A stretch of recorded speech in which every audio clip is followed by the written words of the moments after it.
Oh, good evening, everyone. I'm going to call to order the meeting of the Holliston Zoning Board of Appeals for October the 28th, 2020. Let me start by reading into the record our statement as soon as I get my fingers on it. Okay. Pursuant to the governor's order suspending certain provisions of the open meeting laws, MGL Chapter 30A, Paragraph 20, as well as the Select Board's emergency order dated March 16th, 2020, the Zoning Board of Appeals will be using remote participation for this meeting. The audio of this meeting is being recorded and will be posted on the town's webpage within 24 hours in accordance with the governor's emergency action requirement of keeping the public informed of actions during this meeting. I would ask that all participants remotely attending this meeting please state your name for identification purposes each time you speak throughout the meeting. At this time, a roll call attendance vote will be taken. John Love, present. Jay Peabody. Present. Mark Bush. Present. Elizabeth Denbitzer. Present. Okay, so we're all here. Thank you. In addition, for anyone on the computer to be recognized, you can raise your hand, which you'll find by going on the, I believe, going on the participants button at the bottom of your screen. Then on the right, you'll see a raise hand item. If you are on the phone, you have to do a *9 to raise your hand, and then you will need to do *6 to unmute yourself, and we'll recognize you by the last 4 digits of your phone number. So if you are recognized at that point, please state your name and go on the record that way. So I think we've been through this enough that we've got some idea how it works, and hopefully we can do it reasonably well. So I think the first order of business is the approval of the minutes of September 23rd, 2020. Are there any comments from the board members or edits to those meetings that people think, to those minutes, sorry, that people think are in order? None from me. Okay, none here as well. That being the case, if we could have a motion to approve them, appreciate it. Mr. Chair, it's Jay. I don't remember seeing the minutes. Oh, they came with, I'm sorry, the package that was mailed out. Diane's package last Friday. Did she email them as well? Because Yes. I'm looking for them quickly. It came from Diane? Yeah, on Friday the 23rd. You guys then, I mean, I'm going to follow the lead. So if somebody else can motion it, because I did not read it. Well, here, I'll pop them to you. We've got a couple minutes. I actually have 2 emails. Is it JPBD or JRP? They're both the same. Okay. There it's on its way. If you want to take a minute. I apologize. I usually am able to see them and read them, but I didn't.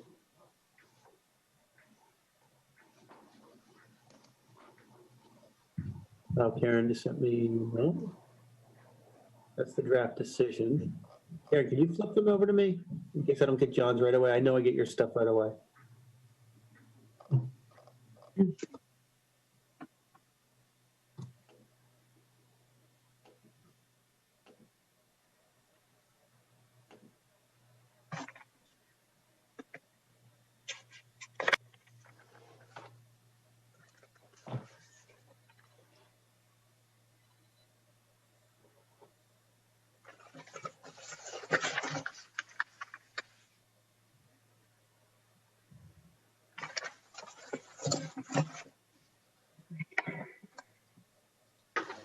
Mr. Chair, the other way to do it is if you want to have somebody else motion it. Do it that way, so. Yeah, I'll make a motion to approve the minutes of September 23rd. September 23rd. Thank you. As written. I'll second it. Been moved and seconded. We'll draw this out just a bit so Jake can, is any further comment or questions? It won't matter because I'll just abstain. Okay. All right, we will move to a vote. All those in favor, Mark, Aye. Liz, Aye. John, I, Jay. Abstaining. Okay. If motion carries 3 positive. I got your email.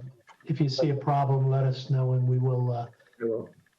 move to reconsider. It's one of those from our Robert's Rules from way back. Great, thank you. I think it being of time, we can move to the first public hearing, which is that for a special permit at 16 Travis Road, presented by, or petitioned by Leonardo Rodriguez. I wonder, is there a Mr. Rodriguez or Mrs. Rodriguez, are you here to do it? Fantastic. Thank you. You've been unmuted, so. Yeah, it's just because we have a toddler right here, so it's, yeah. That's okay. So that's why I didn't want We to love toddlers in this town. have it unmute. Okay. Maybe you can let us know what it is. I think we've got the application, but what it is you would like to do, and we will ask you some questions. There it is.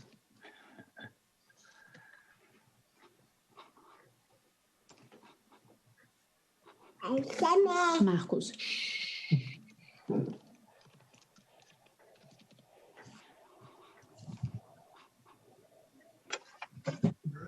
So, Vai lá, pega a bola. Pega a bola. all right, the grant.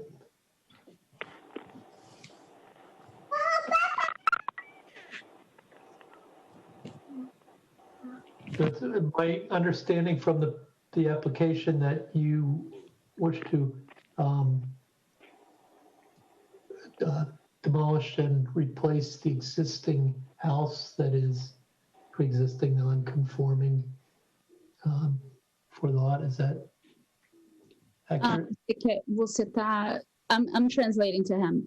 Você entende que você quer desfazer tudo e começar? Yes, he does. Okay. And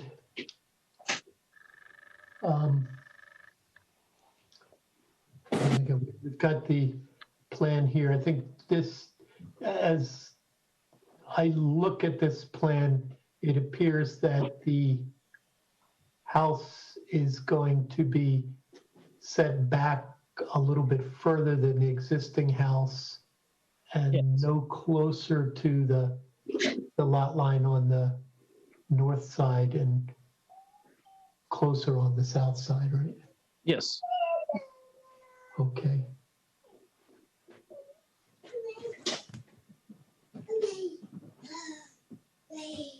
And I believe that it would appear the south side is, so let's just take a look. Side yard is 30 feet, so that's within the thing. Do you have any plans of the proposed house? Oh, that's part of this, I'm sorry. I didn't have it up on my computer. Great. Nice looking house. It's very appropriate. Okay, and looking at this, looks like you have a little front porch with some steps. The measurements on the plan, maybe if we could go back, Chris, to the site plan that was up just a second ago. I'm guessing that what you're showing here with the 33'6" is the house itself. And then there is then that little porch and steps that extend further. Sir, would it be able to pinpoint exactly where you're talking about? Okay, yeah, right here. I think if you see where the little hand is, that Yep. looks like that rectangle that's got the shading along the edge is the structure of the house. And then from the drawings, it appears that this little structure here extends closer to the property line, right? Você entendeu o que ele falou? Yes, he said yes. Okay, because that's what the measurement has to be too. So I'm looking to the right of that. I can't quite see that dimension, but is that? It says 5 feet, John. I blew it up on my laptop, Good. 5 feet, and then. but then there's a couple extra steps. Probably another, let's call it 3 feet to be safe, would be 12 feet. Can we go back to that site plan? I think you're still within the existing, 33.6. If we called it 8 feet, that would be 25.6, which is still well. Still within the non-conformity, yep. Yeah, okay, good. That's just for the applicants.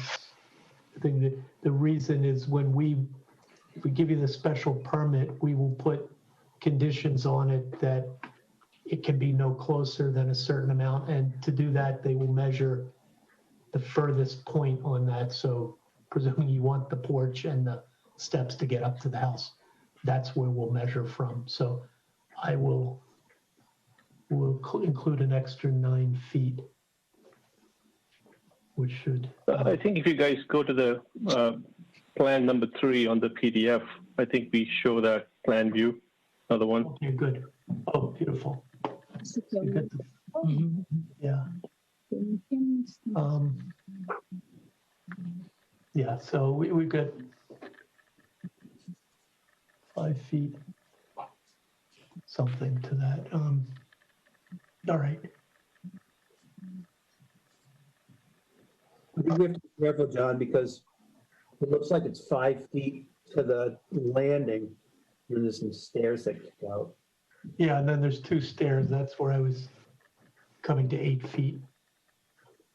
Yeah, on this drawing, John, when I blew it up, it's 6'10", but then it looks like there's an extra step. So I think 8 feet will cover it.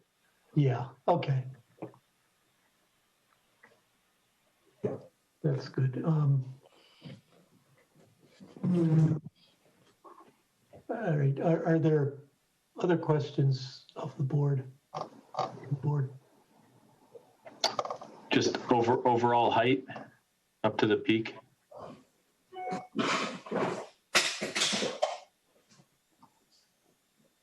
First, Definitely less than 35, I think 28, 29. Okay. Should have it, yeah. okay. Terrific.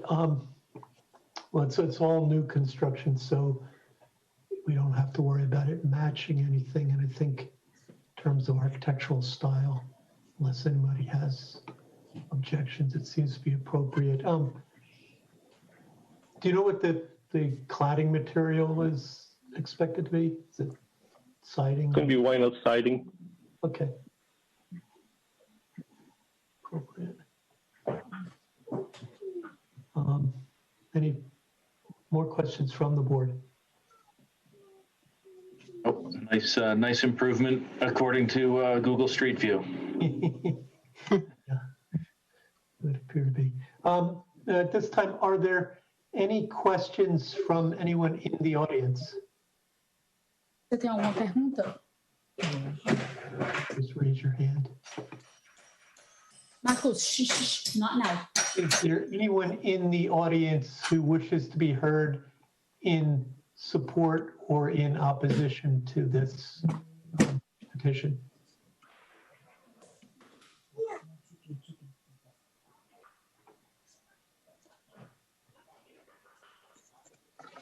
Oh, I'm sorry.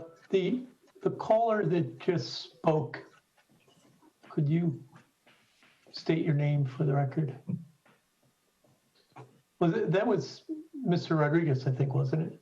Who? No, this is the engineer working with him. So this is Chris J. Vendor. I'm actually on the video. Oh, I'm sorry. Okay, thanks. That's okay. And you're at the 2273 number, is it?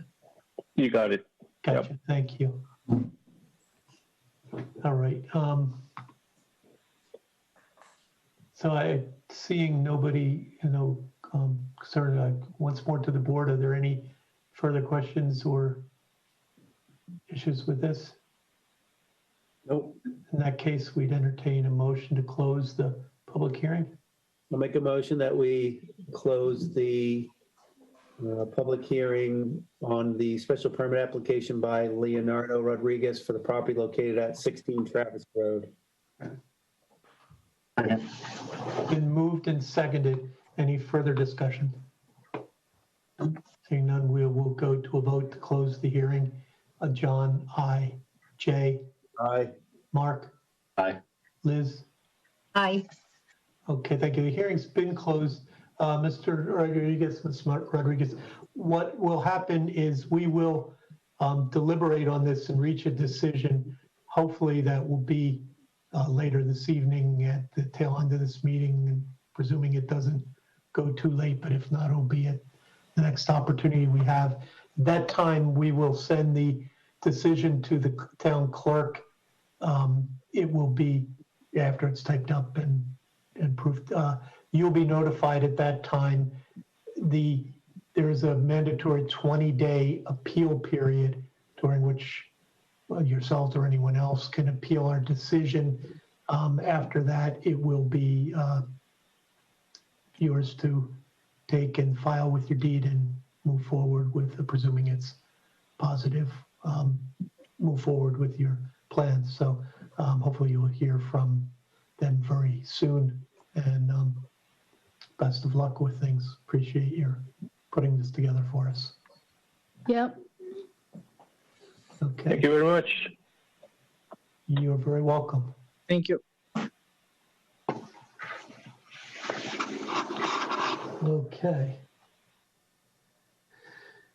Next, we will go to our continued public hearing at 799 Washington Street that we began, and with some change in team on the part of the applicant have continued this for a bit, but I think we're ready to go.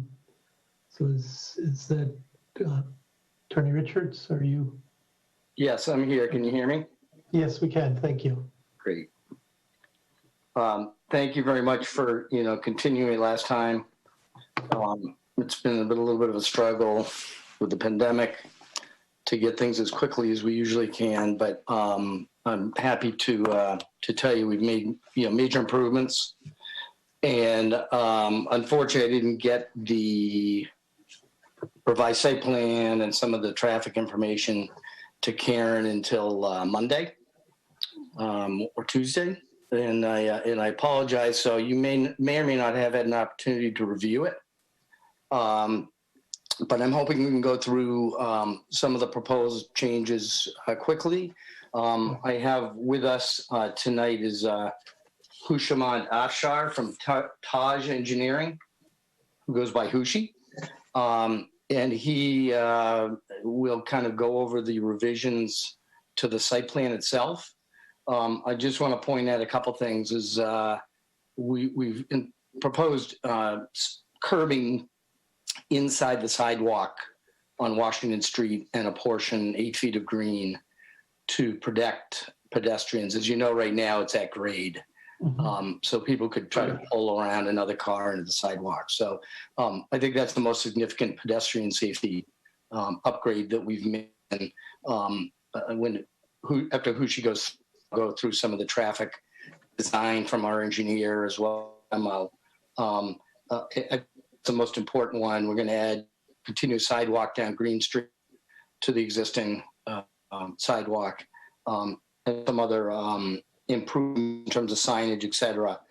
which I'll let Hushi explain. So I'm not sure if Karen could put up the revised plan. She could. Who can go over that? Hushi, can you hear us? So he may be muted. Okay, yeah, Okay, yes, I can hear you. great. We can hear you too. Excellent. Welcome, Huji. Okay. Good evening, Mr. Chairman and board members. My name is Houshmand Afshar from Taj Engineering. So in consultation with the traffic engineer on board, we made the following revisions to the previously submitted site plan. As you can see, the existing curb cut from the site to the Washington Street, we installed two signs, traffic movement signs, on just as you exit from the site to Washington Street. That sign is on the right side of the driveway of the curb cut, and it's partially covered by the hatching of the concrete driveway. And the two signs are R3-2, no left turn sign, and the other one is the stop sign R-1-1, which obviously entering to the major collector road, they have to stop. Then, right, continuing at the same location on the back of concrete sidewalk, we are proposing a 6-inch curb, raised curb, which delineates very clearly the gas pump concrete pad from the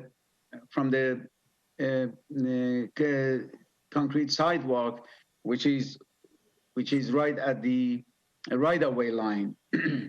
But the curb is on the back of sidewalk towards the site, installed on the property, right on the property line and right-of-way line, to delineate that and provide as basically as a safety curb that sometimes you see them on the bridges. And that curb continues on and makes its right turn onto Green Street, creates a nose island, and returns back, as you can see on the plan, about 8 foot long towards the Washington Street, stopping more or less at the back of the sidewalk where the ramp is, where a proposed HP ramp with a detectable warning pad is going to be installed. Continuing down from the same point, at the same point down along Green Street, we are proposing a 5 foot wide concrete sidewalk at grade all the way to the other end of the property of the site, which provides movement for the traffic onto the gas station and the parkings on the side, both in and out.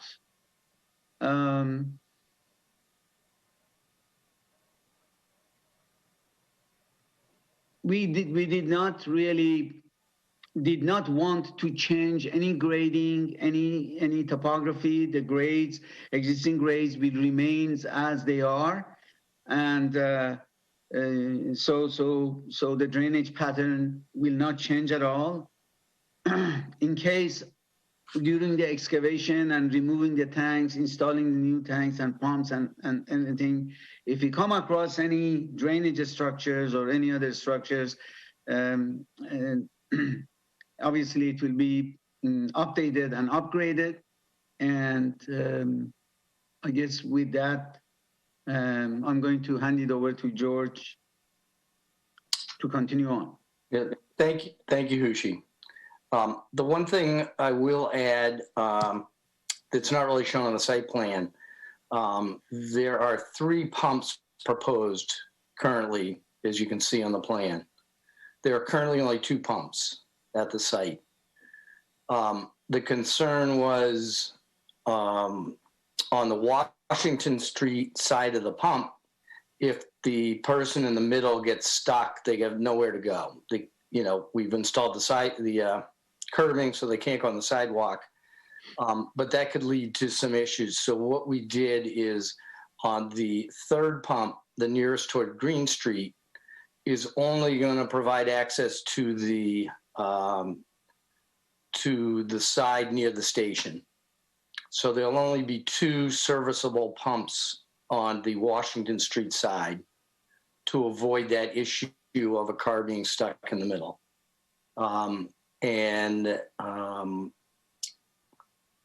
That, I think, is essentially the changes and upgrades we proposed.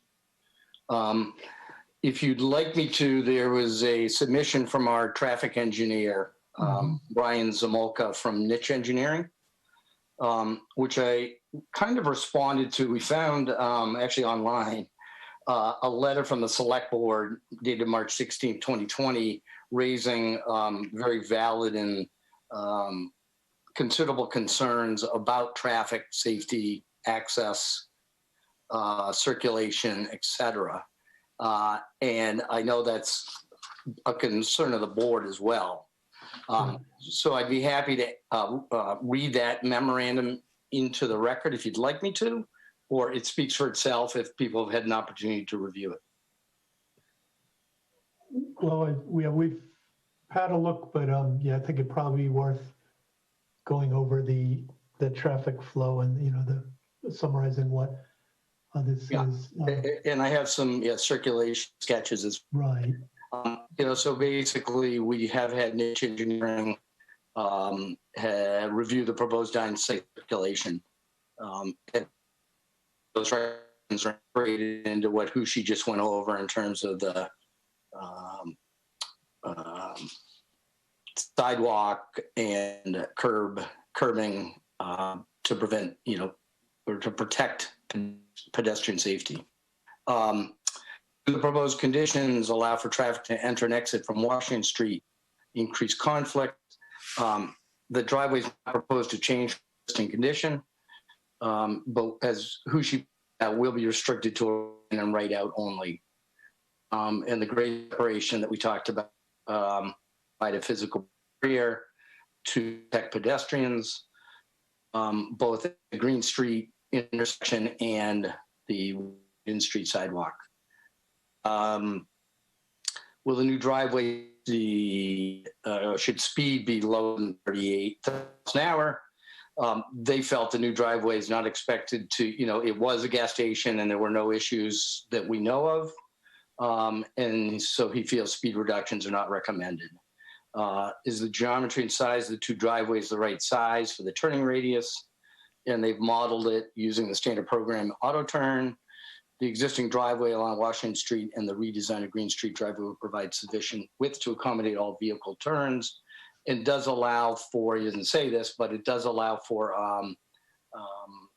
delivery vehicles to deliver to the tanks on the left side of the building. What impact will vehicles entering on the level of service? As a new gas station is expected to generate the same number of trips as the former gas station, negative impacts are not expected. And therefore, traffic impact analysis is not deemed necessary. So those are the comments of our traffic engineer. And then if Karen, if you could just put up the sketches of the circulation, which is the 3rd one. Yes, that one. And this is how, he sees the traffic flow. People coming west on Washington Street are going to turn in and come out Green and go back from where they came. Or the next one will show somebody coming in off of Washington Street traveling east going into the site off of Green Street. And the next one essentially shows the same movement, but on the other side of the tanks. And the last one shows, somebody entering from Green, exiting onto Washington with the right only, or somebody coming in off of Washington that would exit off of Green Street where they could go right or left. So those are the kind of the traffic assessments, circulation that we've done to date. And I guess the last thing I would show you is have Karen just show up the 3D rendering that we did, which is intended to show basically half a canopy to match the existing asphalt, which will cover all 3 pumps. You can see the pump on the left is basically just covered. There'll probably be some kind of signage or which we can have the board review at a later date in terms of rather than having it just all silver, to have something or artistic or something there to cover that pump. So there'll be 2 on this side and 3 on the other.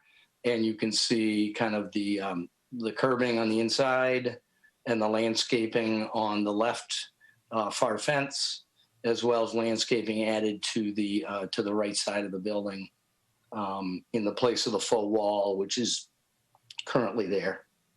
And I think that pretty much does it. I'd be happy to answer questions of the board and or the public.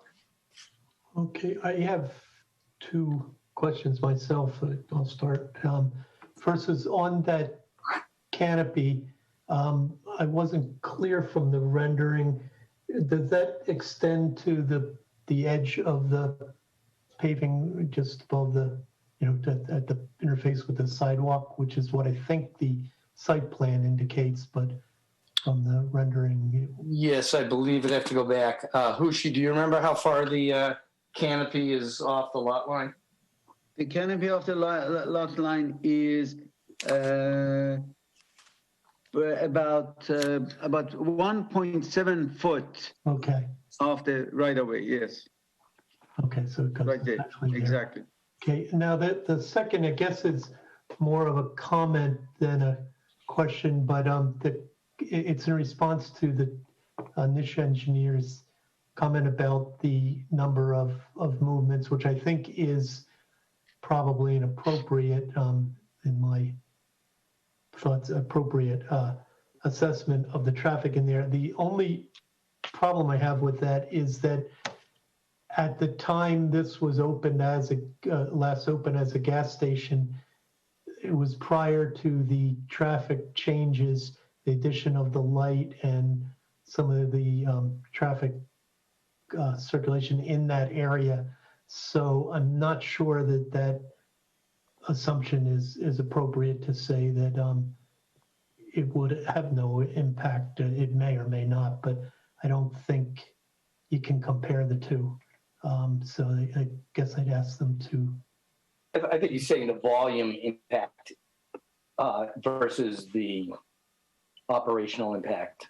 Yeah, I think the operational impact, though, was one of the big concerns that came because of the nature of where the traffic light is that didn't exist before. That was a stop sign intersection. And but I believe also there's people would turn left out of previously because there was no control there. And by changing that, at least we would submit. Right. I suspect it's better in that respect. I agree with you, but I think, relative to the answer to that specific question. And the other thing that I would, I guess, comment on that, because we've had a chance to see this, but I don't believe either the police, the DPW, fire, anybody that would have a comment has had a chance to do that. We're going to have to continue this, I think, to allow that input to come in, because that's been the biggest concern from day one is the traffic impact, and I'd like to have that assessed. So I would agree. Is it best to have Karen circulate that internally? Yeah, we'll do And that. then you can respond if they do have issues or comments that they can submit to her. Okay, I open up to the other board members. Do you have questions to the applicant?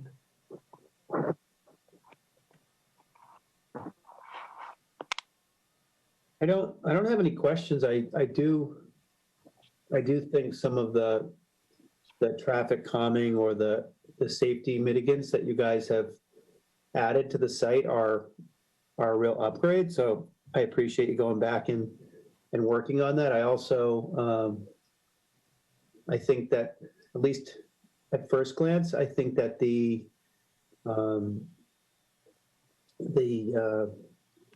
call it, that goes over the pumps. Canopy? The canopy is probably as least impacting as it can be, in that it's in line with the existing roof line of the physical structure that's there. So, I do think that is important, and that is the kind of the cultural center of our town, and it's a historic portion of our town. So to the extent that you can keep the integrity of that building, which is, it's a gas station, but it's certainly a underwhelming gas station if you look at what's around it. So you guys can keep that. I would like to see that, at least as a resident. But I think the things that you've looked at or upgraded since the last time we saw you are great. I think the traffic analysis, or at least the town's review of the traffic, will be important. But no, I just wanted to say thanks. I think you guys have made some good steps in the right direction. Thank you. May I add something regarding to the lights and the traffic movements, please? Oh, please, yes. The situation actually shown here in terms of the traffic movements, the turning radiuses, and the flow of the traffic, the way it is depicted, and at a signalized traffic intersection, which this, as you said, Mr. Chairman, is the current situation at this intersection. It's actually very common and to a certain degree, I won't say typical. The movements coming out of the site onto Green Street, they have to obey, obviously, the intersection, the traffic lights. Mhm. And the good thing is that the big difference between this gas station and the one similar at the corner of an intersection, signalized intersection like this, is that they cannot make any left turn, and for the left turn they have to go through the signalized intersection, which is an improvement to the flow into Washington Street. So I think that the fact that the intersection now has traffic lights instead of a four-way stop sign, and the way the movements are shown, they really enhance each other and help each other to the general flow of the traffic in and out of the site. Thank you.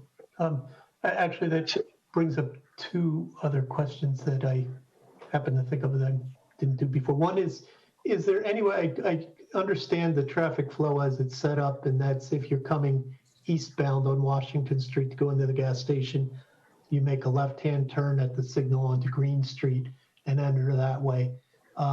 Is there anything to prevent someone who didn't make that turn in time and then realize from making the left turn? Does that be handled with striping in the street, or is there any other way to prevent that illegal left turn into the front drive? You're saying coming eastbound on Washington Street and turning left into the station? Yeah, if I, daydreaming and I missed my turn at the light and say, oh, geez, or I'm not familiar with it and realize now I've passed that, I still want to get gas. I'm trying to think what would. Yeah, so John, I had actually brought that up a long time ago, and I have a couple other questions too. But the existing striping, there is a there is a yellow hashed void in between east and westbound lanes there. Mhm. It doesn't mean that somebody can't pull into that and wait with their Yeah. blinker on, but if there's Okay. something we could, if there's, no left turn that can be striped in or sprayed in the striping or something, it's probably a bigger town issue or question. Mhm. Okay. Could, could We can, Standard, couldn't we add some signage to, so if you look at Washington Street, so if you're standing at a building, which is the existing building, you're looking out to Washington Street, couldn't we just add a sign at that entrance that says something like no left turn? I mean, I agree, Mark, there's You're talking about coming out? yeah, I'm coming out. They did add a sign. That was the one that Hadri mentioned in the beginning. There is a proposed sign coming out. I'm thinking of going in. Okay, all right, okay.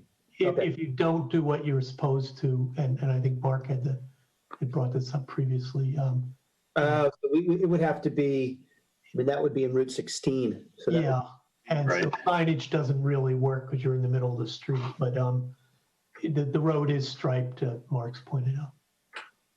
yeah, we can look at that. I know my memory is it's a large yellow, Designated lane.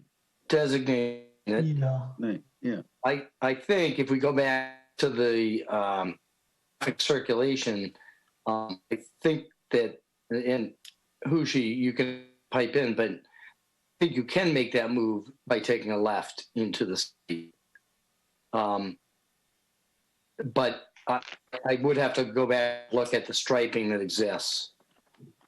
And Hushi, I don't know if you have pictures or anything, but I think in one of the slides we showed before did show somebody taking a left into the site off of Washington. But I'm hearing the board that you don't want that. Onto Green Street. So George, what John is asking is if somebody misses the left onto Green Street Right. and then decides to take a left into the site. I did not see that sketch. Yeah. Yeah, maybe I'm mistaken, and Yeah. we can definitely look at that. That is really a, There you go. That shows the. That's leaving though. No, that's leaving. Yeah. Someone pulling out and going westbound. Yeah, my bad. yeah, that's really a DPW issue. I don't think I don't think we as a private entity we could have much control on that being a public road. Certainly, I agree. DPW can do. There are many appropriate signage that DPW can do, pavement markings that at that location DPW can do to discourage that left movement. But like anything else, if somebody wants to run a red light, yeah, no, I agree that Yeah. it's discouraging. And I guess my thought was whether there was anything that the engineers might recommend. Okay, the other question I think that came up the last time we were looking at this was concern about pedestrian safety, and specifically, I think the one that may be an issue is if there are parked cars along Washington Street, just at the building immediately adjacent to 799, and somebody is coming westbound, making the right-hand turn into there. What are their sight lines, and is a pedestrian at risk there based on where they're making that turn? I think that came up last time. We'd asked for some thoughts on that, particularly if a large. Yeah, I don't know, Hushi, if you have, it seems to me that sight lines are pretty good. And I'm not sure what could be done to address that from a traffic standpoint. I'm sorry.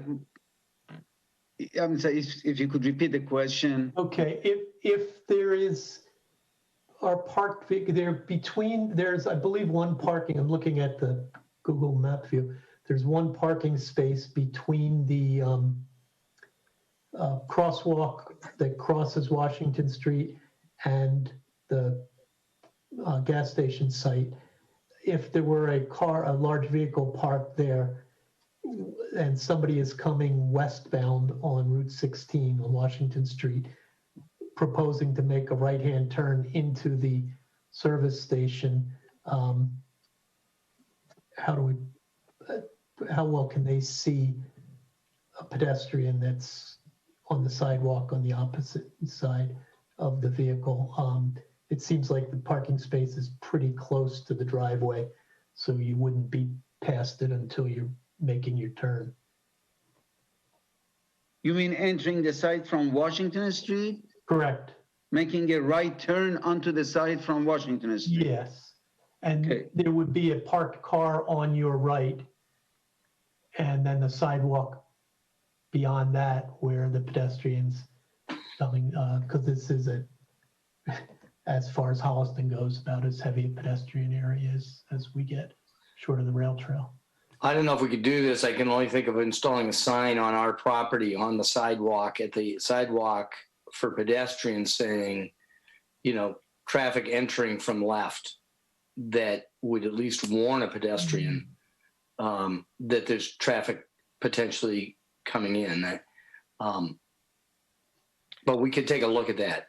Well, yeah, I guess what I'd be interested in is I'm not sure what the standards or regulations or anything like that are to that, but the traffic engineer addressing this specific condition, it may or may not be a problem. I'm giving a bit of a layman's take on it, but No, understood. it is. I know if you are stopped at that light, you can't see the pedestrians for the parked cars sometimes. So you would have the same thing. You just wouldn't necessarily be able to anticipate a pedestrian as you're making that turn. Okay. Mark, Liz, further questions? So I may have missed it in past meetings, but where are the underground storage tanks and where are the fills? And how is the site going to be serviced to deliver gas? Hoosh, I don't know if you can answer that. If we can go back to the site plan. Underground storage tanks are mainly on the left side of the building. So along Green Street? Yes, parallel to, yeah. And that's where the fills will be?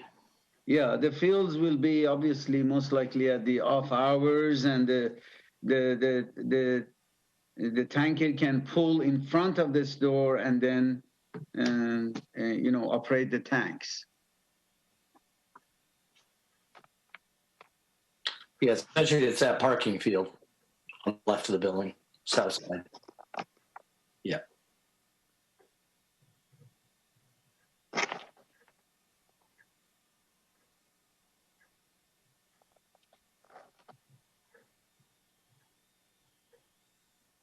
And then the other thing are the, so I'm just looking on Google Street View, and part of the existing that is, takes away from the character of downtown is there's two old signs and a payphone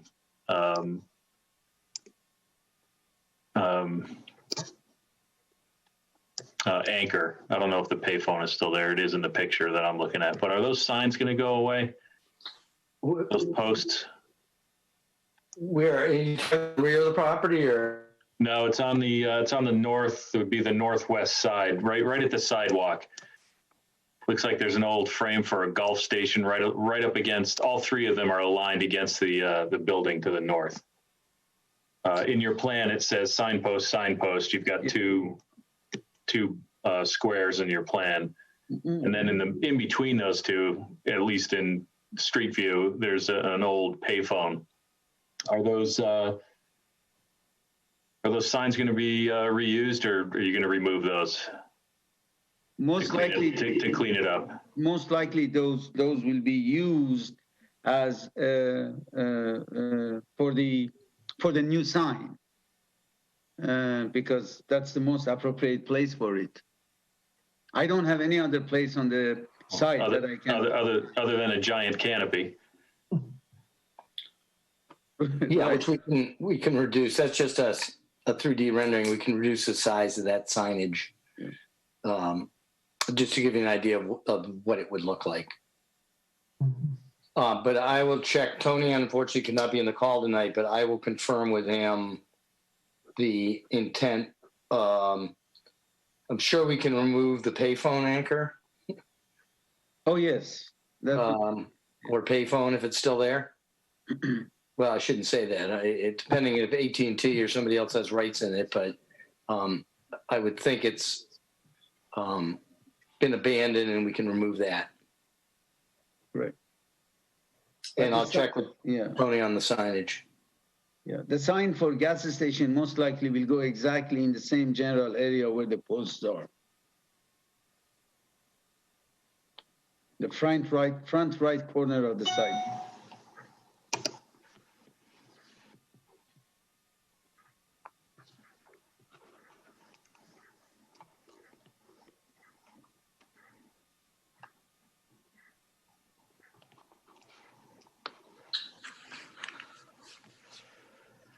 Further questions from the board?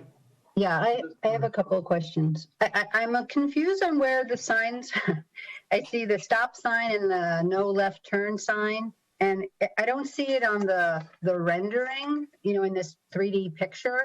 So it would be helpful for me to, I'm trying to get a sense of what everything's going to look like at the end, but there are no signs in this picture. So where would they be? I'll let Hushi go, but I believe they'll be on the immediate right side of the exit onto Washington Street. I believe That that's would be what the stops. That would be the stops. Or they'd be right next to each other? I A believe stop so. and a no left turn. So they'd be kind of to the left of where that car is, in the picture. Yes. Yeah. Correct, Hushi? Is that what you're proposing? Yes, exactly. Most likely will be one above each other. They'll Right be there. stacked. Okay. As you are entering, as you're exiting, making that right turn movement off the side onto the Washington Street, it will be right there facing you, stacked on the post, one above each other.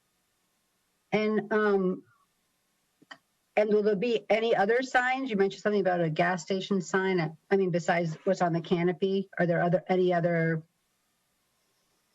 types of signs proposed? Or Yeah, well, to be honest with you, I haven't got designing the sign. right.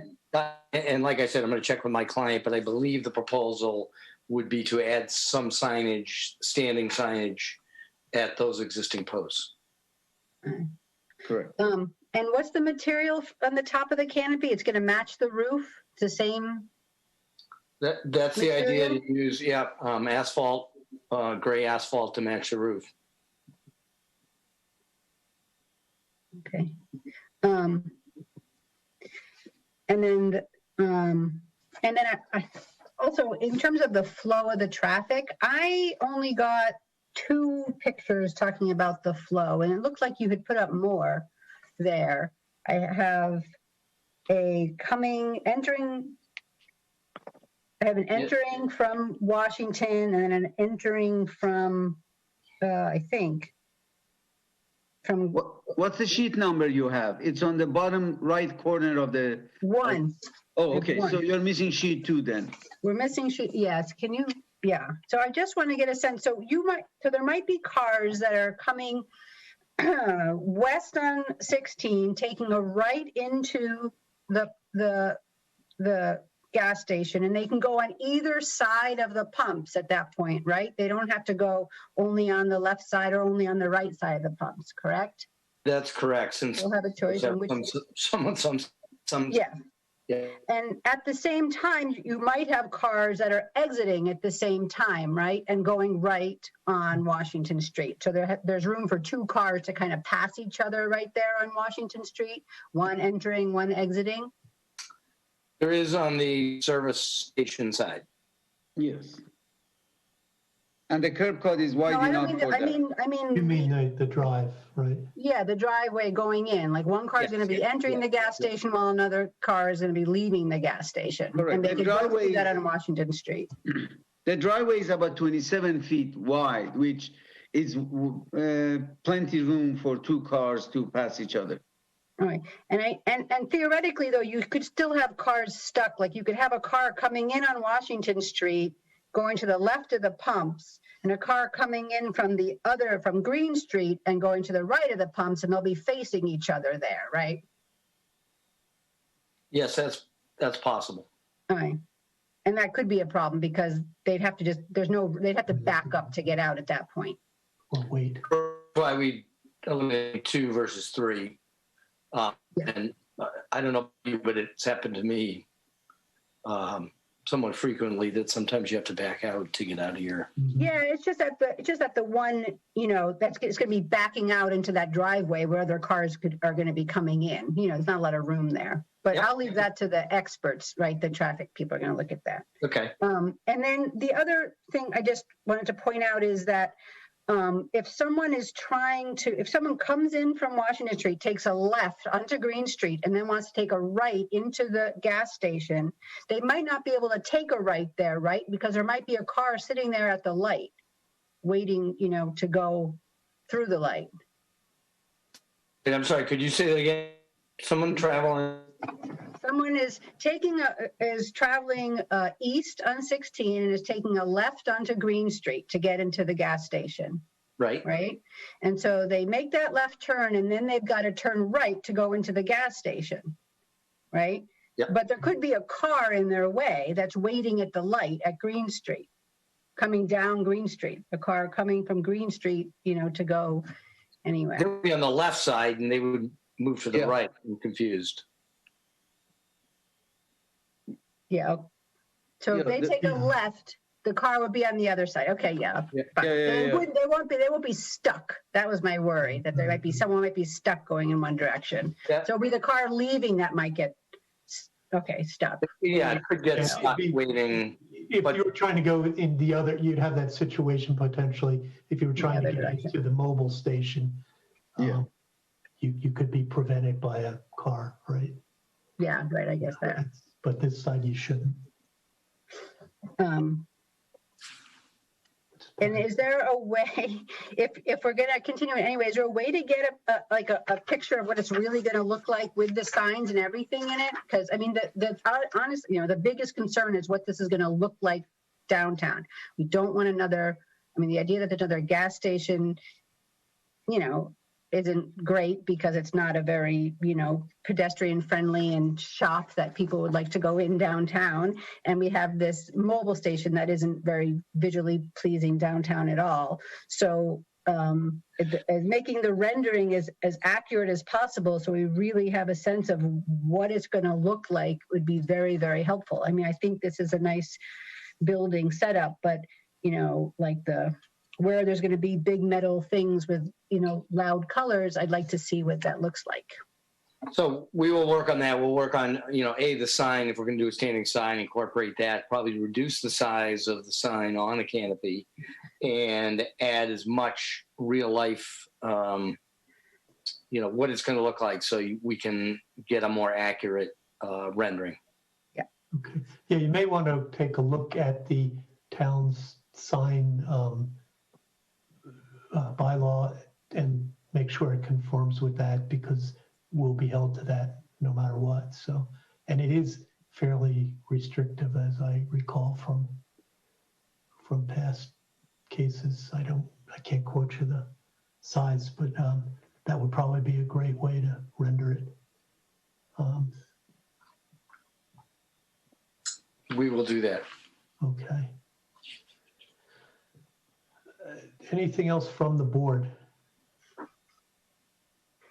Okay, at this time, I'd like to ask if anyone in the audience has questions of the applicant. If you could raise your hand, we will recognize you.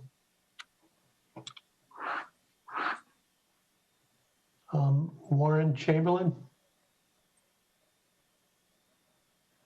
You have to unmute your there. Yeah.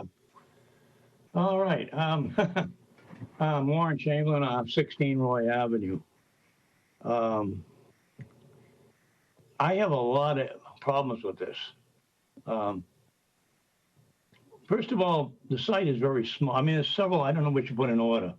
Elizabeth just mentioned, coming in from Washington Street, taking a right there, cars coming out the other side.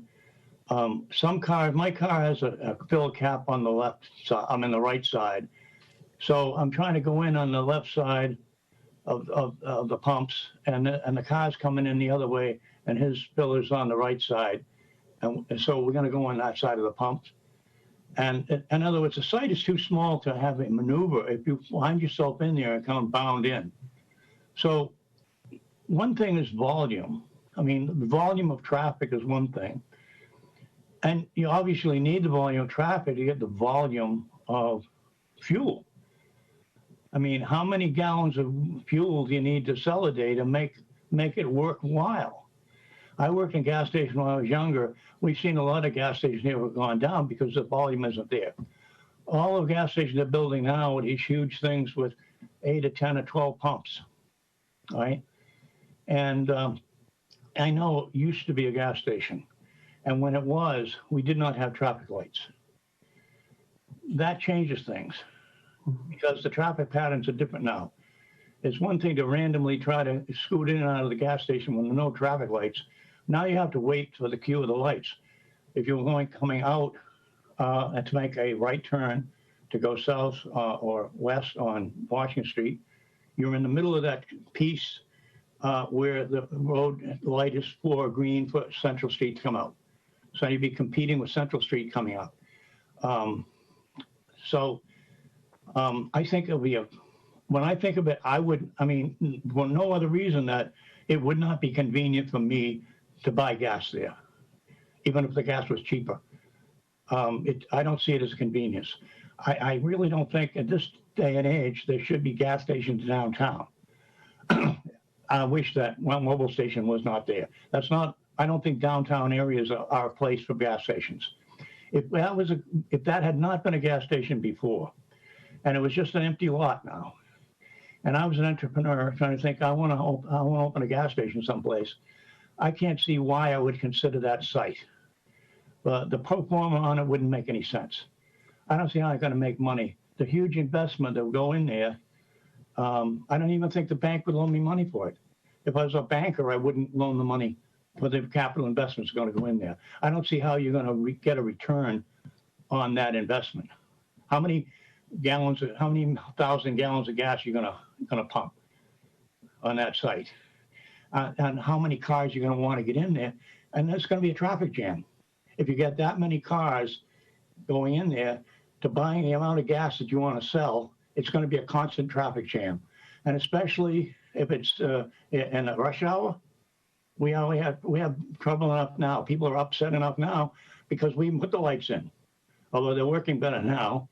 But when we first got them up there was a big pushback on that. So they're working much better now. And this would only create a Gordian knot between the two gas stations.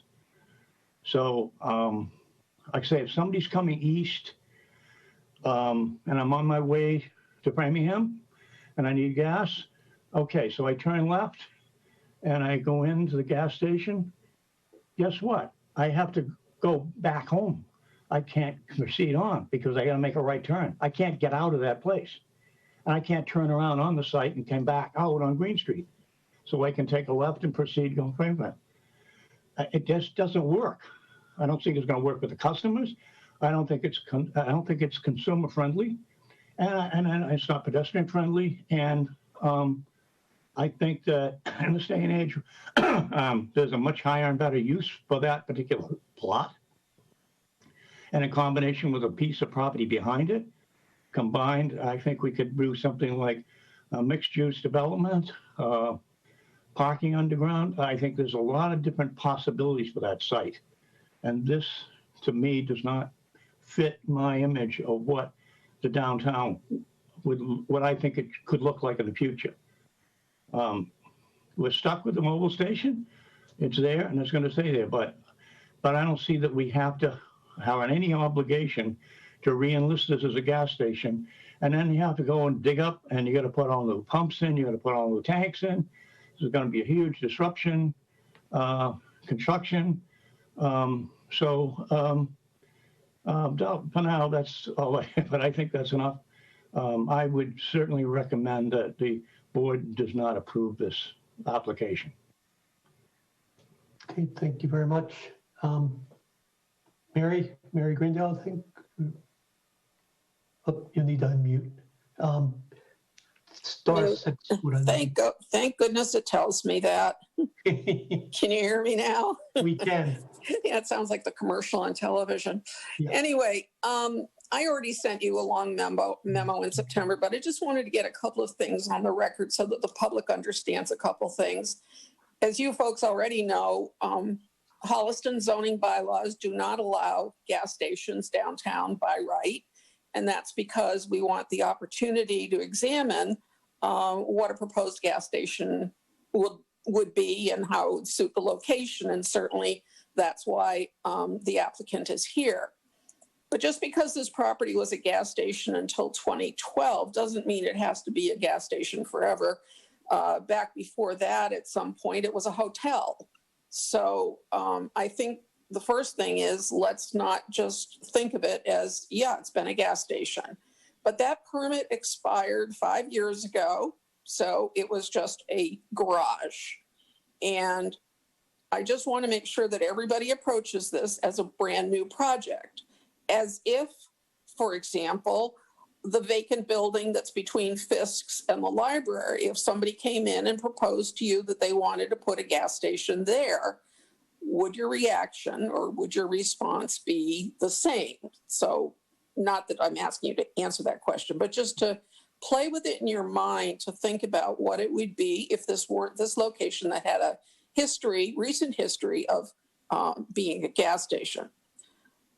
I used to work in downtown revitalization, and as Warren Chamberlain mentioned, definitely gas stations are not something that improve the economy of a downtown. Downtown is intended for foot traffic. Our merchants need as much help as they can get, as far as I'm concerned. I used to be a merchant down there. It's a tough road to hoe, and I think we should be doing more to encourage the foot traffic than anything else.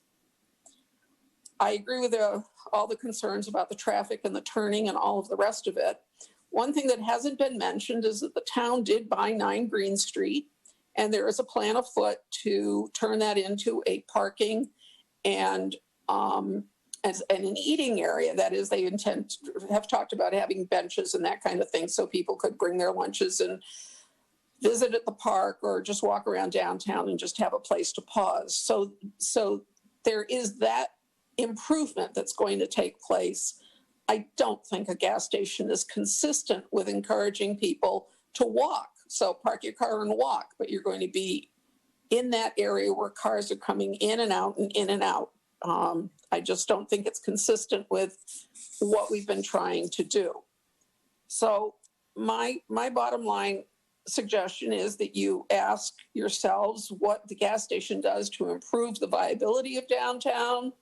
Is this something you really would choose to see go in at another location downtown that didn't have a history of being a gas station? And consider that I think this would be a very viable lot property, especially with the new parking going in and back, in terms of just selling it or maintaining it as a garage if that's what the owner wanted to do, and it's permitted to do that. But I don't think that a gas station, we certainly don't need a gas station. There's one right there. I don't particularly like it either, but there's one right there. So it's not a matter of need. So then why wouldn't it be a matter of what we want it to be? Pedestrian friendly and viable for the downtown. So that's all I have to say. I urge you to deny this permit, but thank you. Thank you. There, anyone else wish to be heard? Neil Lazaro, I see you hand up. I just want to say I agree with Mary and Warren. And, you know, they put the lights in to try to make the downtown safer for pedestrians. And I don't see in any way this is going to help make it a safer spot. I mean, you see all the Amazon vans that are driving around, and if they can't get in, they're going to block the sidewalk. You're not going to be able to see anything. I mean, it's just, there's too many ways that sidewalk is going to get blocked. And there's a light right there. If you can't get into the station, it's going to block the light, people trying to go. So I just don't see in any way that is going to help pedestrian safety. And I go along with everything else they say. That's really all I have to add. Okay, thank you very much. Any further comments?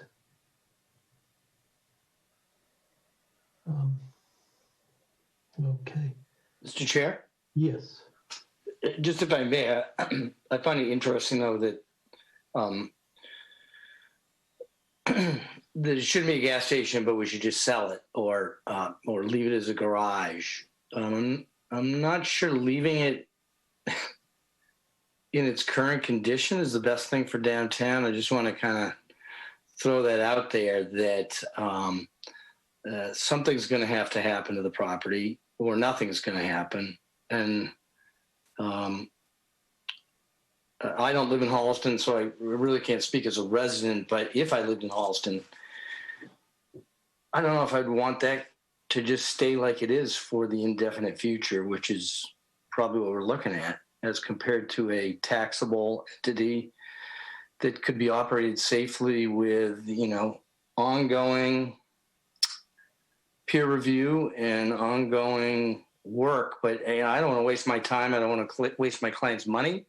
I know that's not the opinion of the board member. That's a member of the public, but it seems to be a lot of opposition. And I guess if the board would be, you know, willing to do so, if people are really objecting to this and see it, there's no way they're going to approve it.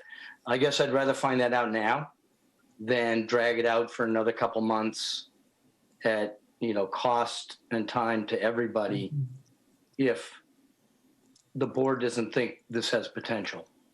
Based on the comments of the board, it sounds like you want more information. You think it does have potential, but I just want to put that out there because, you know, I've been down this path before and it can get very expensive and time consuming to, at the end of the day, not be able to satisfy the, you know, the zoning bylaw and the members' concerns. So I'd love your input if you care to give it. Okay, thank you. I will address that to the extent that we've had zero discussion about this or anyone's feeling so. I can't speak for the board in that respect. And I personally have not formed a final opinion at this point. I don't know if anyone else has a comment. Yeah, I appreciate your concern on that. If there is anyone on the board that has and cares to share their thoughts, you're welcome to do so. But particularly if it's no way, man, this isn't happening, which I think what Attorney Richards is trying to find out. I can respond. Sure. I'm not in the, oh man, this isn't happening. I think you guys are developing a use that it continues to evolve. The plan has advanced as far as I'm concerned, as we've asked it to. The architecturals were provided. They're much better than they started. I do, like I mentioned before, I would like to see, to the extent that that small gas station image in a downtown can retain its small downtown image with further design changes. I would ask you to think about that. I think Mark intimated the same thing. Traffic is going to be something that gets gut checked beyond this board. Do I think there's outright derogation to a commercial downtown area by the use as proposed? Just a tiny gas station? I don't. So I'm not in that camp of dead on arrival. I do think we're continuing to assess this application as we do all applications, and I would like to continue it unless other board members have firmer feelings than I do on it. Thank you. Well said, Jay. I mean, I'm 50-50 at best. I do take Mary's and Warren's and Neil's input because of the mobile station right next door. I don't think we need this downtown, so hard decision for me. But I'm 50-50 at best at this point. Thank you. That's helpful. We have a couple of citizens with their hands raised. Mary, you want to go again? You're muted. Let's go. Thank you. It's rare that I'm muted. Just to the attorney, and I'm sorry, I've forgotten your name, Richards? George Richards. George Richards, I'm sorry. So if I understand what you said, it is that you think that either the proponent can either make this a gas station or leave it as it is, but probably doesn't have an intention of doing anything else with it. Because, I mean, as it is right now, he is paying property tax on that. It's assessed at $325,000 a year. I certainly, if you're saying to me that he's just going to abandon it, that certainly is information I think Holliston needs to have. And I don't, I appreciate your comments, and I don't want to be the scare tactic guy. That's not my intent. I'll have to get more information. My understanding is that Gulf Services Incorporated actually still owns the site. True. Not my client. True. This is true. They've offered to him to run the site because of issues with the prior owner or the prior managing entity. So I'm not suggesting, but if that doesn't work out, I think, Gulf Services, you're right, they'll sell it for who knows what. Having been a planner for over 20 or 30 years, sometimes the known is better than the unknown. There's certainly very limited uses that could go there and function. But a convenience store is certainly one of them. And I don't know what Gulf Services, who they'd sell it to. But my point is just selling it I don't think necessarily solve the problem. Somebody's going to come up with some other use. And it might be a better one. It might not be. And so that I don't know how long that process would take. It's sat there for how many years? 8 years now? Yes. So they're not in a rush. They've been paying the taxes and they're going to continue to. So I'm just suggesting by not converting it to a use, leaves it as its current use, which is not really, in my opinion, very helpful to the downtown either. Compared to a functioning site that at least is paying taxes and can be monitored by the authorities if there are issues that need to be addressed. I'm sorry. But I agree. It's a limited site. It's a tight site. It's a very tough site. And there's no magic wand, unfortunately. I almost didn't get involved in this because of that. Because there is, in my opinion, no ideal site plan to run it as a gas station. It's a tight site, but I think we've worked really hard with our professionals to try to make it the best it can be as a gas station and to run it responsibly and safely. And that arguably could be an improvement to downtown, at least over its current situation. Thank you. And I think you're right that it could be an improvement, but I also know that there has been interest in buying the property. The property owners, at least the last time, this was 3 years ago, that there was a conversation with them. They wanted $1 million for it. So that's certainly not going to happen. I think that with the parking lot, if there were a parking lot in the back of it, it would dramatically improve what that property could be used for, because the issue of parking and the use of the land would completely change. And there are some local people who have voiced interest in it. So I don't think anybody should think that it is a total dead end, but you're right that, you know, we don't have a Ouija board in front of us that's going to tell us what's going to happen.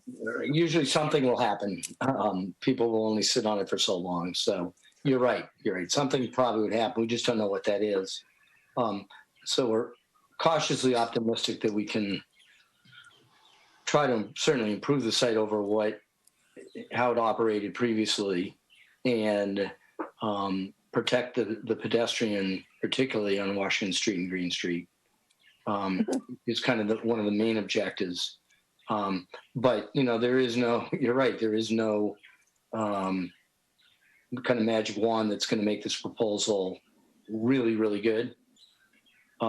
It's going to be adequate, and I think in the eyes of the law, at least, that's, you know, the best we can do is try to protect safety and circulation as much as possible to allow this to be a productive site again. Thank you. Mary, can you submit documents about the picnic area, like where we'd find information about that, what the proposal is back there? Well, there was a Green Street committee. It's not me. I mean, I'm only aware of it because I listen to what the selectmen are doing or whatever, but it's been in front of the selectmen. There was a committee that reported back about what it could be used for, and they recommended parking. So, Right. So my suggestion. So it's not like further developed from there. Tina Hine is on this call. So somewhere in the mix of little faces in there, perhaps you want to tap her for that answer to that, or talk to the town administrator. I mean, I want it to become part of the record, that's all. So, you know, Well, it would need to be do you submitted as see- part of the record. I would suggest that Tina thing. can, but, you know, if Tina would like to raise her hand and be recognized. Okay. There are couple of phone calls. Hi, yes. Oh, John, this is Tina. Okay, thank you. I was just going to say, and you got unmuted. That's Narcisse. Thank you, Tina. Are you able to hear me? We are. Okay. Yeah, this is Tina Hine of the Select Board, and thank you, Mary, for recognizing me, and John, thank you for letting me speak. Mr. Richards, I just wanted to notify you that there will be an article on the December special town meeting warrant that includes $52,000, I believe it will be, for work to be done to develop the design for reuse of 9 Green Street. So we are actively planning as a town for the future, demolition of the building. That has to come down, and that's the first part of that proposal that we're looking for town meeting approval for. The second part will be for the design for the reuse. All signs point towards it being a parking lot, with some green space, hopefully, perhaps a solar canopy with some electric vehicle charging stations. That's sort of where the thinking is now. But again, the town is actively planning for demolition of the building and design plans for reuse. We are only waiting for the article to be presented for town meeting consideration, hopeful approval. Great, that's very, very helpful. Thank you for that information. Thank you. I think we all- If you are interested in getting any plans, I would have you, sort of where we are in the process and more details. I would strongly encourage you to reach out to our town administrator, Travis Ahern. Okay, I will do that. All right, thank you. Great, thank you. Okay, Warren, I think you had your hand up as well. Yeah, one of the reasons I was here to this meeting tonight is because I got a letter as an abutter for 16 Travis Road, which is a road next over to me. And this is an important development for this neighborhood and for the town, because it's probably one of the first, what we call tear downs that is happening in this town. All the towns around Wellesley, Needham, everywhere, we see that the land value rises faster and house values decline. And those values, at some point, the person who is living in there is paying too much taxes for the little dinky house. And either they sell the house or they sell the whole thing, and the next person comes along, buys it, and tears it down and builds a minivan. This little house looks just the right size. For this neighborhood, it's going to be fine. But I see that's the beginning of a parade, because all the houses on that street are probably going to happen right after it. But anyway, but the point I'm bringing up is that I'm here because I was an abutter. And the people have the most interest in a lot beside the person who actually owns the lot. Because, the ownership of a lot is really a privilege, it's not an absolute right. And that's why we have zoning laws and bylaws and regulations, and why we need to get permission from our neighbors. When my neighbor down the street did the same thing a few years ago, he improved his house. Now, when you improve a building, when you improve a lot, it actually has a positive effect on all the neighbors around and the rest of the neighborhood. My question is about this particular piece of property.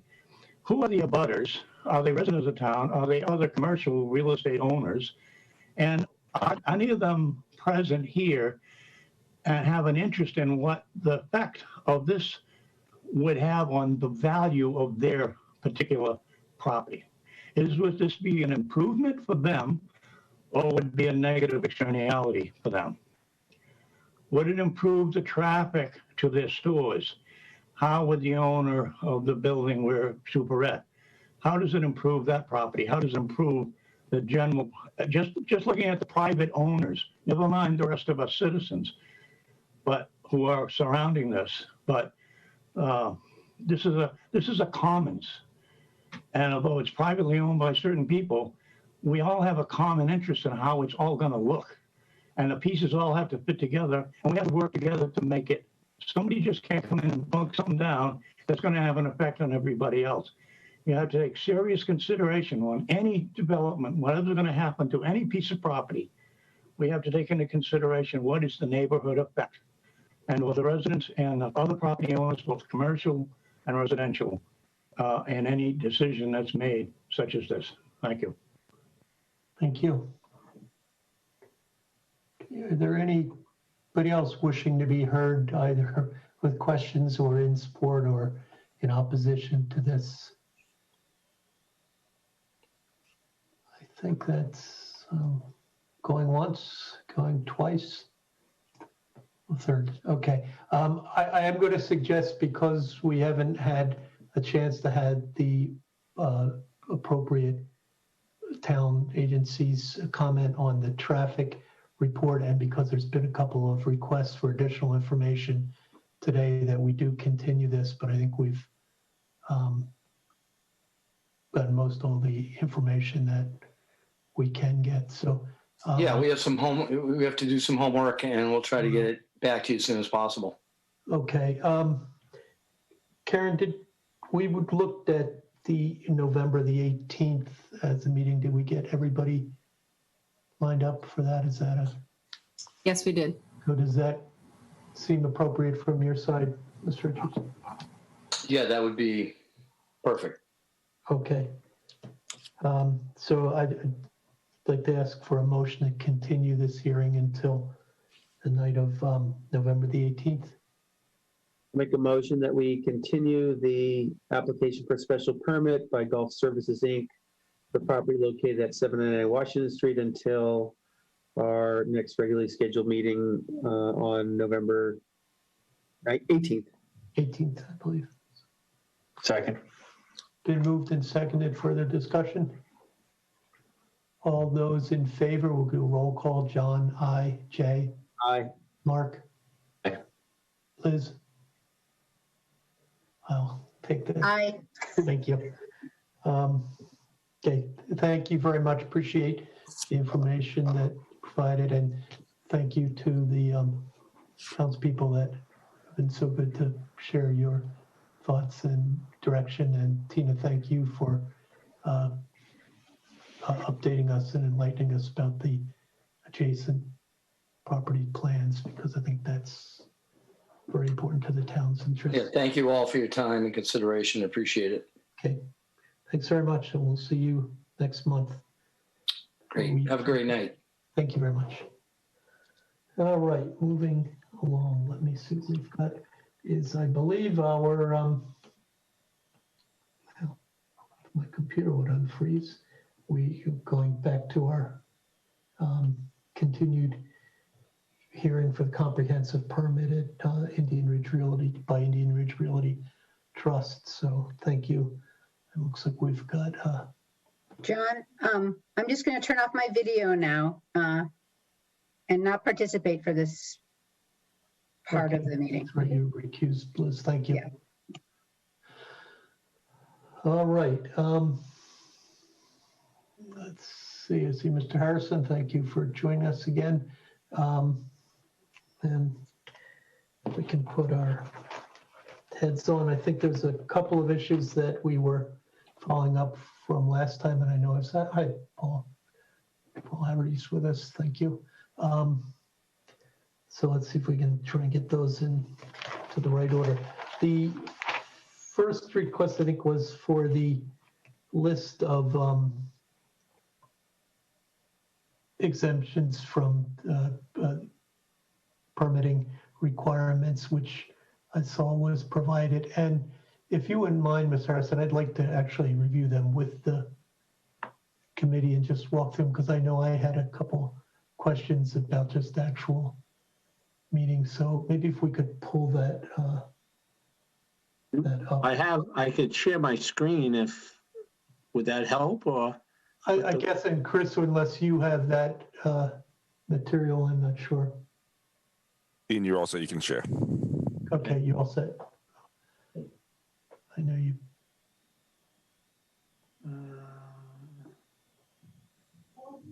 Mr. Chair, we also have, I think it was a October 26th comments back. Correct. Right, so has the applicant seen and responded to those yet, or no? Looks like, I'm just looking at the Indian Ridge Realty Trust date on the letter was the 21st, and then we have a reply. Yes, from, and I believe David Face is our engineer who prepared that and is on the line as well. Okay. I don't know, Dean, have you had a chance to look at that?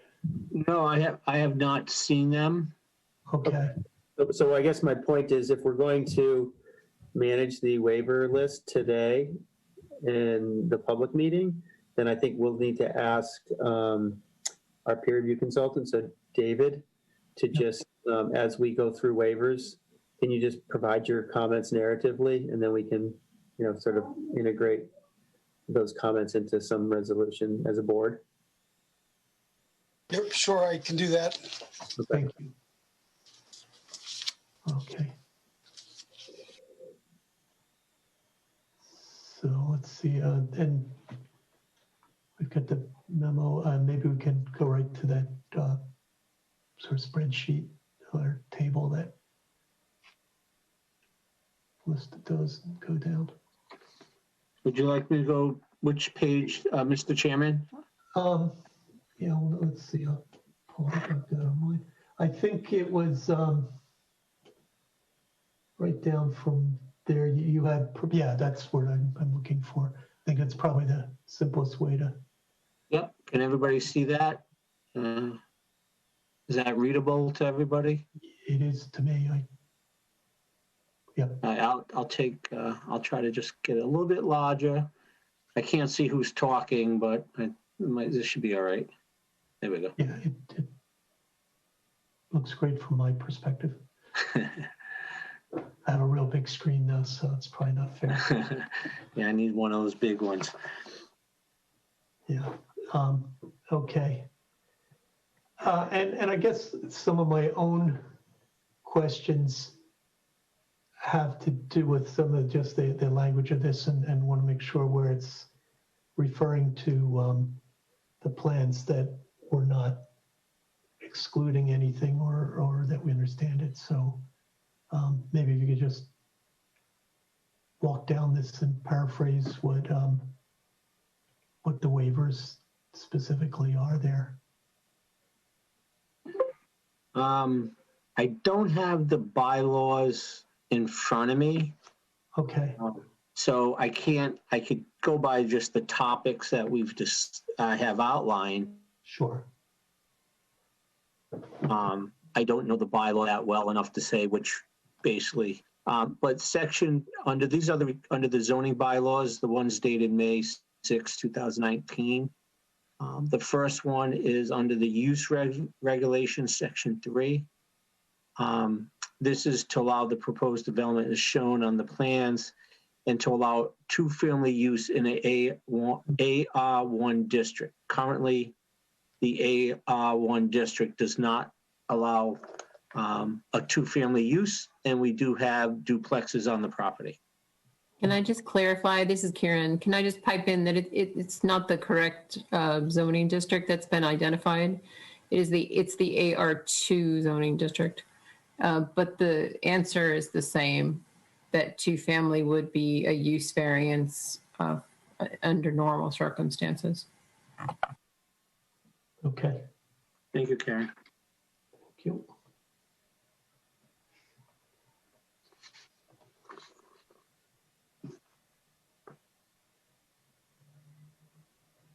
Okay.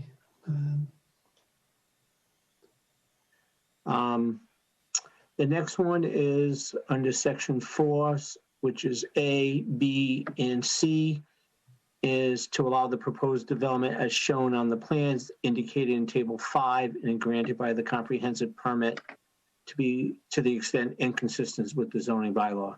And this is really the setbacks and uses, the setbacks, on the lots. And if you go to table 5, if I may. Yeah, that's on the bottom right. Yeah. There it is. As requested by your town attorney, Mr. Haverty, he requests that we, instead of giving just a blank one, like in the above 4B schedule, as proposed, these are the minimum that we break it out per each lot, which we have. So if you look at, you could look at lot 2. It's currently 12,662 square feet. The front setback is 30, the rear 79, right side and left side are 13. So in this lot, we haven't reached the minimum. This is just for clarification. So when somebody's reviewing the final set of plans, that they can easily see which lots, which met the minimum requirement, and if we met the requirement as we stated here.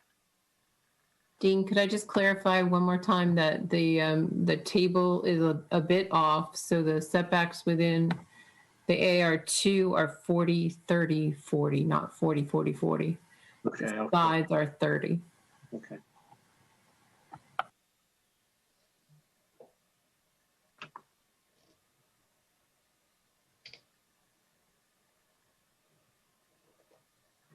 Okay, going back up to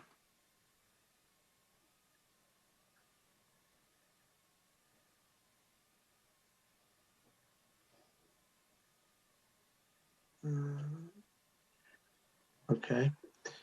Then under section 5, and if there's a better way to do this, Mr. Chairman, if you have suggestions or even, please let me know. Yeah, no, I think this works well. I think we just soon get into the dirt a little. The only thing is, I guess, David, if you've got any of your comments, jump right in as we go. Yeah. So the next one is removal of earth products. It's to allow, if necessary, the removal of more than 10 cubic yards of earth product and allow the proposed development as shown in the plans and granted. Under the zoning bylaws, you cannot remove more than 10 cubic yards of earth product. So don't know if it's necessary. It's a larger site. So to be cautionary, we included this. Okay, the next one, go ahead. No, go right ahead. I'm sorry. Green. No. The next one is to allow 2 basic home designs and 1 duplex designs for the proposed development. Currently under the bylaw, my recollection, if you have more than 5 houses, you have to provide 3 designs.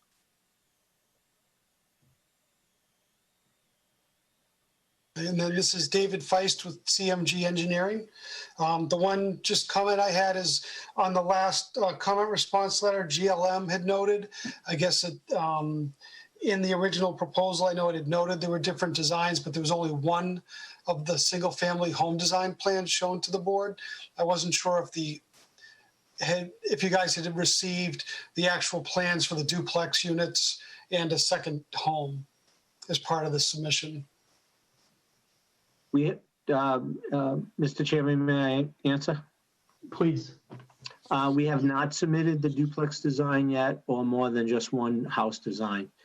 We are prepared to provide that at the final, as part of the final approval for the state and as part of our submission to the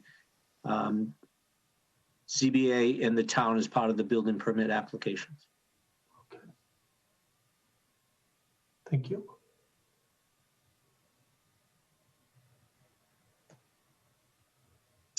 The next one is open space residential development. This is a section within the zoning bylaw that talks about doing an open space residential development. Obviously, we are 40B a comprehensive permit development, so we're asking a waiver for that. The next section is 5-M1 through 6, which is a special permit to allow lower moderate income housing. Obviously, the development is going to be developed under Mass General Law 40B, so we're asking a waiver for that. Mr. Chairman, if I could jump in here. Yes. So there's going to be a number of these waiver requests throughout this document that are going to be unnecessary. Because when the board issues a comprehensive permit, that comprehensive permit includes all local permitting requirements. So any special permit, site plan approval, conservation commission, order of conditions under the local bylaw, any local septic approval from the Board of Health. All of your local permits are issued as part of one single comprehensive permit. It is good to have these requests in the waiver list, and the way that I usually deal with them is to simply note that the waiver is unnecessary because the board's decision actually grants these permits. Mm-hmm. But this way it helps to be, for clarification purposes later on, when they're going to seek building permits, it'll actually really be a good way to establish exactly what the board's decision is doing, and which permits are necessary and which permits are not necessary. Okay, thank you. So when I do get around to going over this waiver list and providing you with your proposed responses to it, there'll be a number that'll say a waiver denied is unnecessary, and I'll explain why. Okay. I think additionally, from our perspective, it's helpful to understand the areas, particularly some of those that we don't deal with too regularly, what is part of this. So really, right. And this applies only to the actual permit issuance.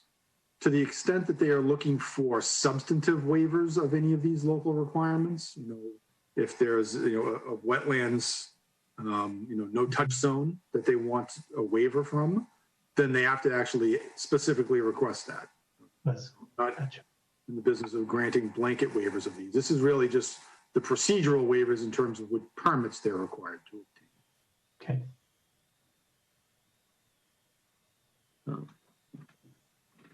The next one is section 6, administration. That once again, as this is basically to allow that the ZBA in their capacity grant all the approvals. Mhm.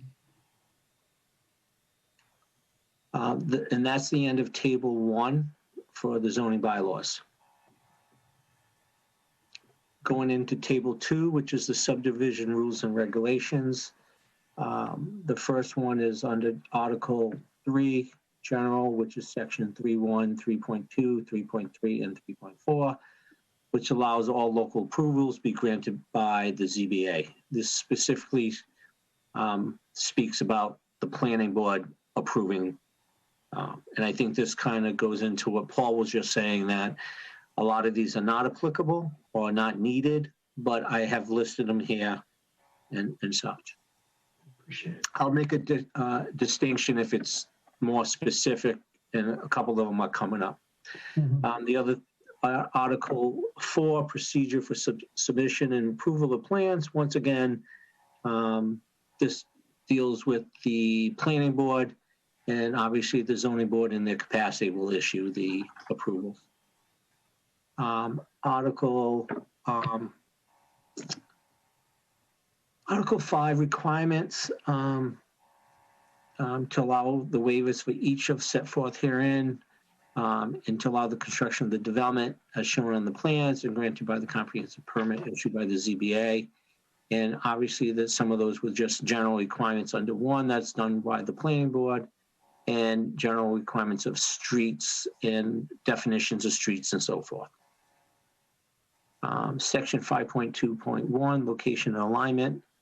Request waiver to allow a 4% slope for 32 feet as shown on the plans. I don't have the exact points within the plan, but we can get those to you if you need it.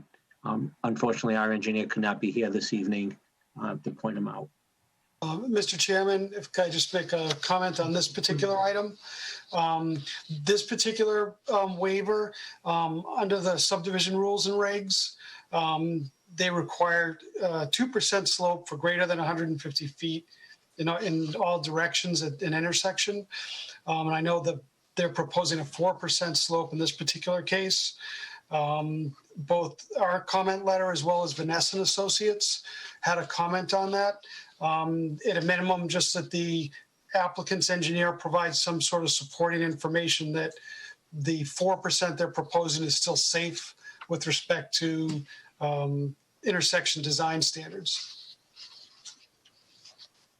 And we're speaking with our engineer. He's willing to provide something with the final design set to be submitted. And we'll accept this as a condition of the permit that we provide the necessary evidence that the board requires. Okay. Section 5.2.3, grade, request waiver to allow centerline grade of 9.35% as shown on the plans. And Mr. Chairman, this is a related comment as well. This relates to that same area at the intersection within the development from station 13+0 to 15+0. The grade's at 9.35%, which is over the 8% allowed by the subdivision regulations.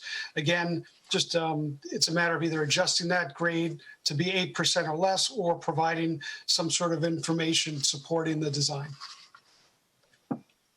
Thank you. And I think in that comment letter, the comment was, is it possible to adjust things? So if Rob can look at that, I think that would be ideal, but the other would be if it's not, and I imagine he has looked at it, is to provide some Mr. analysis. Chairman, we'll have Rob look at this again, and if, once again, you can make it as a condition, if we can adjust it to make it, we can. If not, we'll provide evidence of why we can't. Sure. Dead-end streets, request a waiver to allow the extension of an existing dead-end street beyond 500 feet in the plans. That is basically, my understanding from my discussion with Rob was that that's basically the cul-de-sac, and we're extending the road. Gotcha.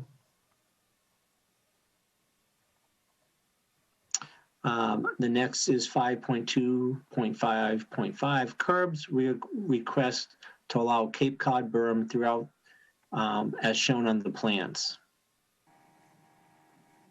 And Mr. Chairman, one other, just a comment on this.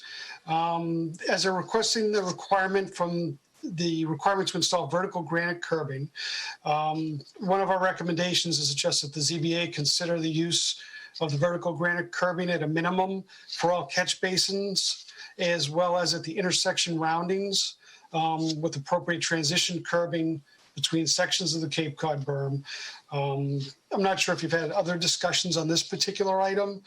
The main reason for the vertical granite curbing is just, I'm not sure if this will be privately owned after or if the town will maintain the roads, but the granite curbing just holds up longer over time. And that's one of the reasons just we pointed out this particular waiver request. Okay. Yeah, and I think that's actually typical of the waivers that are granted in subdivision, at least what I've seen in the town, that it's not unusual to allow the Cape Cod berm, but typically with granite at the catch basins and or at the curbs. Yes, if you look at the details, I can have Rob specify which details, but we do, I believe the details show vertical granite curbing at some of the sections that are the areas that your peer reviewer had identified. Okay, thanks. I think we all understand it. And if you don't mind, if your peer review and Rob want to just make sure they're both on the same page and the details suffice, we'll be open for that prior to finalizing everything. Okay, thank you. The next one is Article 5, requirements of stormwater management.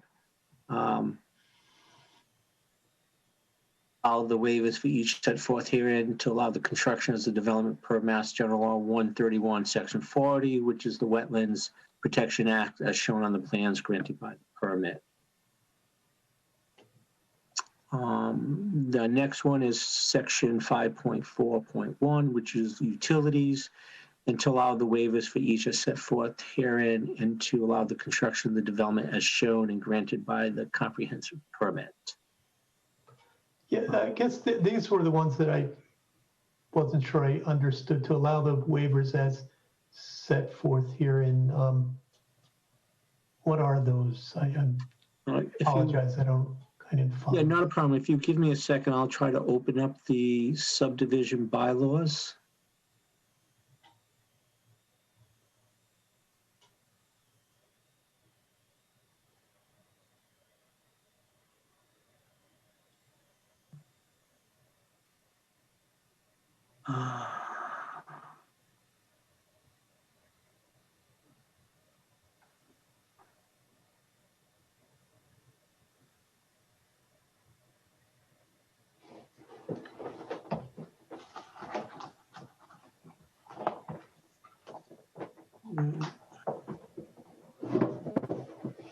Here we go. Okay.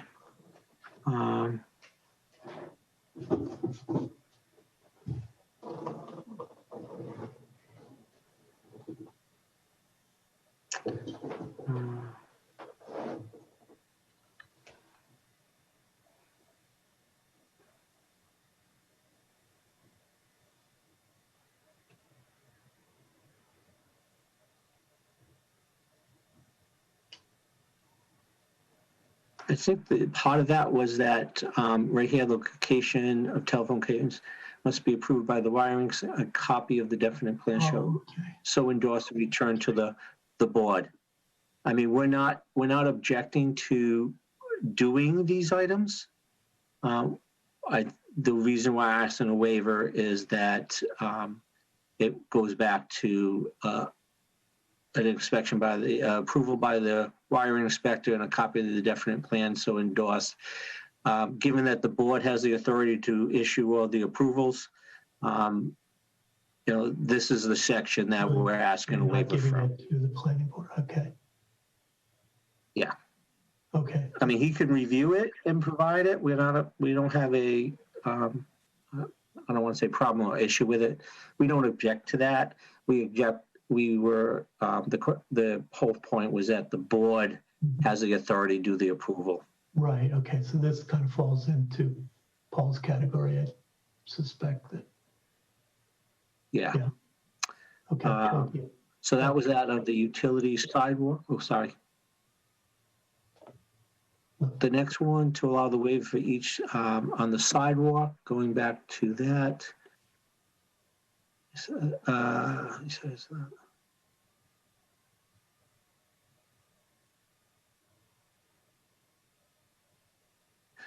This section, we would not have any inspections. This refers to various inspections by the during this subdivision process. So that's really where this is coming from. If you look at the grading, at the, once again, the details within the plans, we do meet these requirements. Okay, thank you.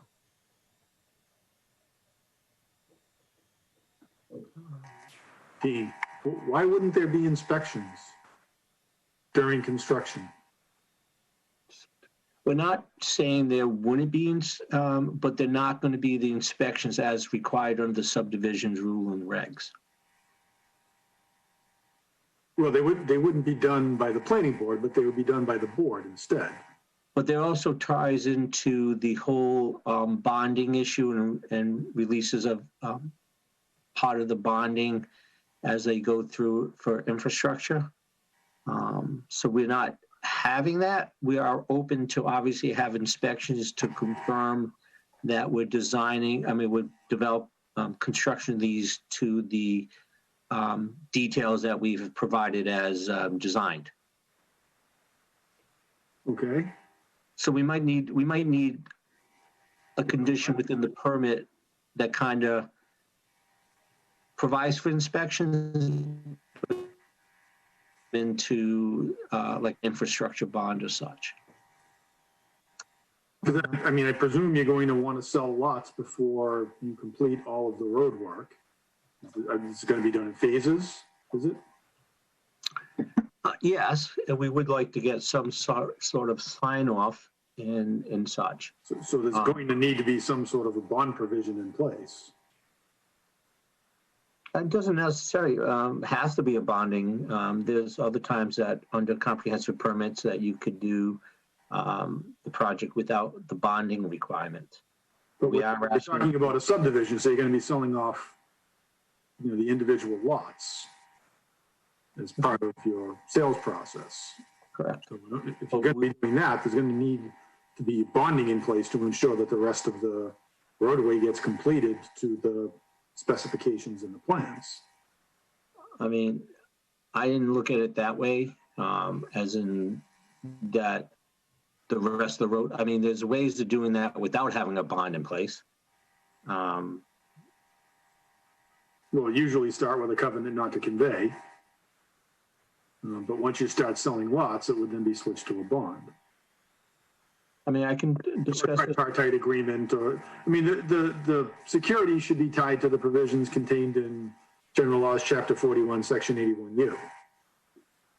That's fine. Like I said, this is technically not a subdivision, even though we are subdividing the land that we don't fall under. And I had asked for waivers, which within that section. I thought we had established this. You are requesting a subdivision.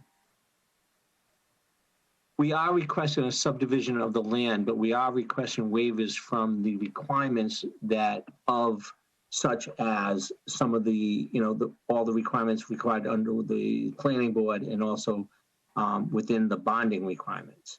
I mean, we're not saying we're not against having conditions regarding bonding. This is one of those areas where, without, trying to get and ask for waivers, but also they fall under all such different categories within the subdivision rules and regs. Mm-hmm. So again, this is a subdivision. It's a subdivision that's going to be approved by the Board of Appeals rather than by the planning board, but the planning board is acting with the same authority that the Board of Appeals is acting with the same authority that the planning board would generally have in reviewing the subdivision. So again, the requirements under the subdivision rules and regulations are applicable unless waived. And so then the question becomes, is there a need to waive these particular provisions? And if so, is the board comfortable with granting those waivers? So again, with regards to the bonding requirements, I do think there's a need for them to remain in place. We certainly can have discussion as to what specific requirements are necessary for bonds. And which I think can be addressed specifically within the permit, not where that's fine with me. I think it's more some semantics of how we do it. I was asked to provide more detail. With the bonding, if we want to do as conditions, obviously, which should then fall under the, under the authority of the ZBA and the board, that's obviously fine. Okay. Mm-hmm. Monuments. Well, what about sidewalks? Sidewalks was just it was that inspection piece that it was. So that's really a procedural? Yeah, that's more of a procedural. Yeah, we're not asking for any construction waivers from the sidewalks. The monuments, I think, was under the monuments was the 6x6x4 at each corner. We would like to provide iron pins in lieu of all the granite required bounds. Can you update the waiver request to reflect that specific condition request waiver? Yes.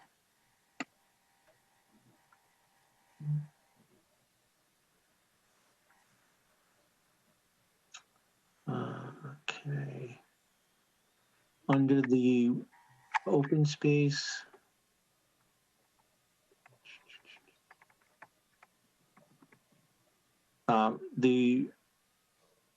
we are asking a waiver from 5.5.5.1 that a 10% of the land will be set aside for up to 3 years, the open land.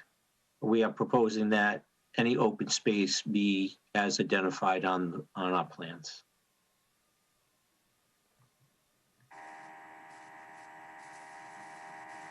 And obviously within the subdivision, within comprehensive permit and changes to the open space, which we don't anticipate, obviously, we would have to come back to the zoning board anyways, but we're not anticipating that any of the open space be used for anything else.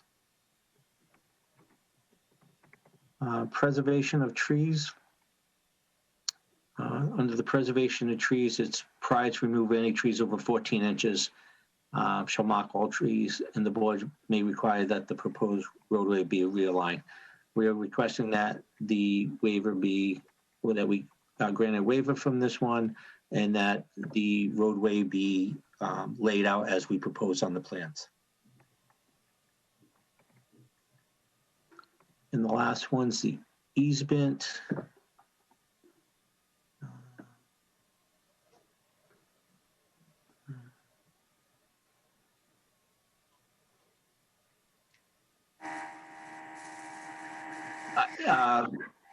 Under this, I didn't think this was applicable to the project. I didn't see anywhere where we had such easements in the sense that we would need 20 feet wide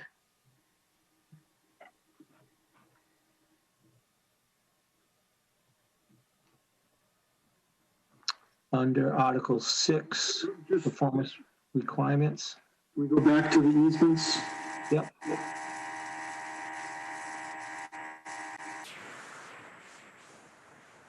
Easements are often a practical necessity. Such easements shall be at least 20 feet wide, centered on the installed utility. Is that going to be, you're probably going to need to grant easements for utility access, correct? Yes. I thought, the 20 feet wide centered on the utility easements was kind of wide giving. I'm thinking more like National Grid or electrical. So is the request that such easements shall be the width as required by the utility? Yeah, I mean, if we could put something like that, I think that's fine. I mean, we're obviously going to have to show on an as-built any easements. So if we keep it as necessary wide for the required utility, that's fine. That would be acceptable. Okay. You also have to think about the issue. This is Karen. You also need to think about the issue of the common, for lack of a better term, sewer line, where it lies within the right-of-way and accessing it.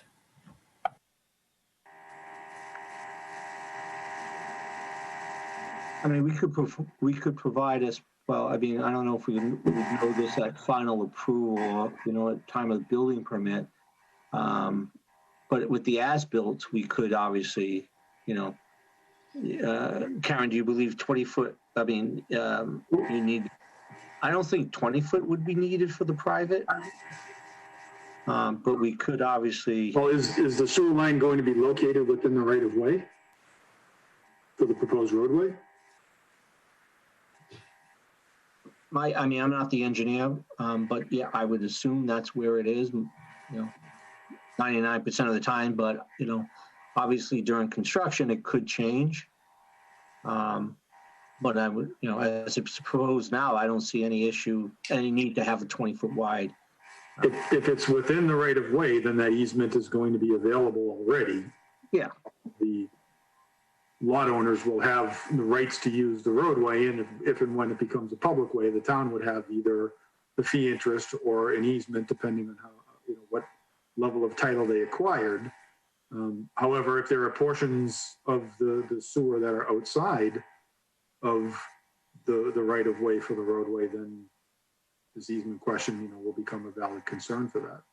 Yeah, I mean, the way I'm reading this too, it says like if you ran up the private, let's call it a sewer line across back of a side between two sides of the lots, you would need a 10-foot easement on each side of the lot.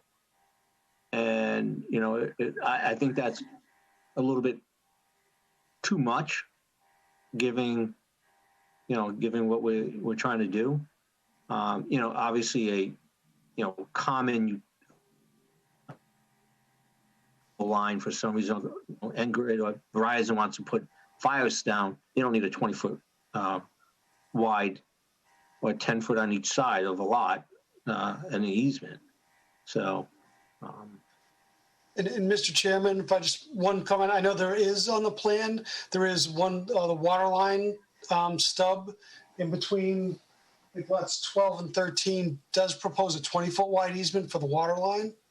I know the larger utilities, usually the idea is you have, 10 feet, 10, 12 feet for the equipment if they ever have to dig it up to repair it in the future.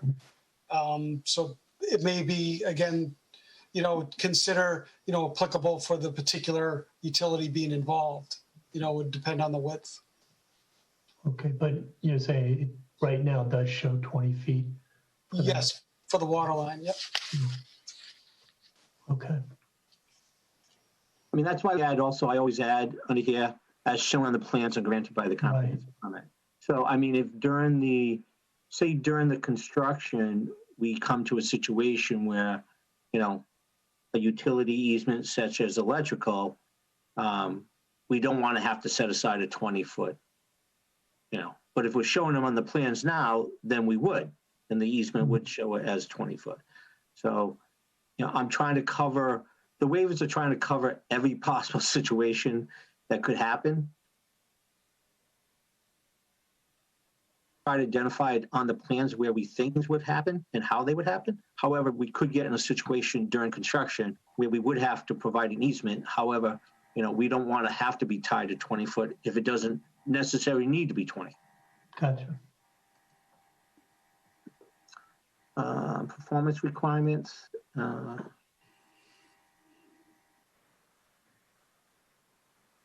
This is some of the, as we talked earlier, engineer certificate of completion, Form F, inspections checklist, Form D. We're asking that, not that we don't have completion. I haven't reviewed the form specifically with the engineer, if they're acceptable. But once again, we're trying to, obviously, if we want to incorporate these, or you can incorporate the forms as part of that, that would be fine. That's what I'm trying to identify here as the waiver.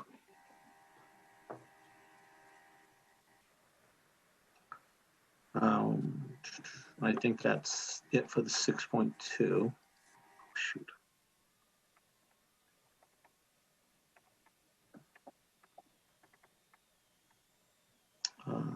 Go back to that. Apologize for that.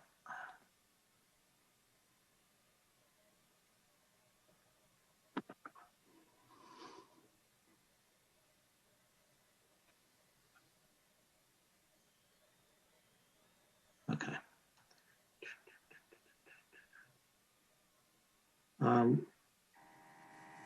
On the roadway, we are requesting a specific requirement, a waiver to allow a 75-foot center line radius as shown on the plans, and I believe on the subdivision.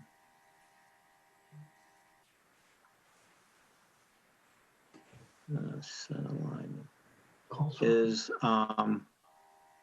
the minimum was 100 feet, so we're asking for 75.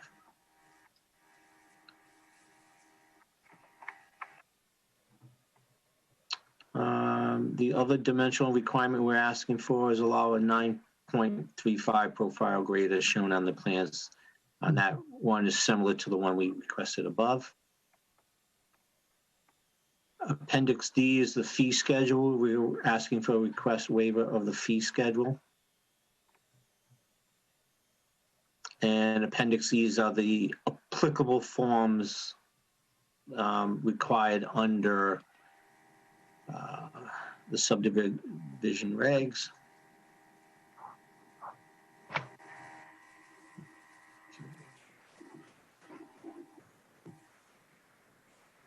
Obviously, some of these were even just for submission of the plans and so forth.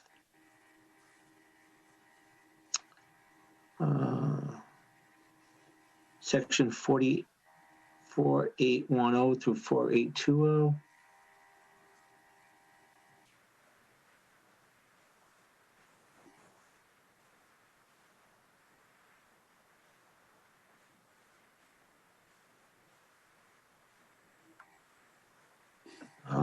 Actually,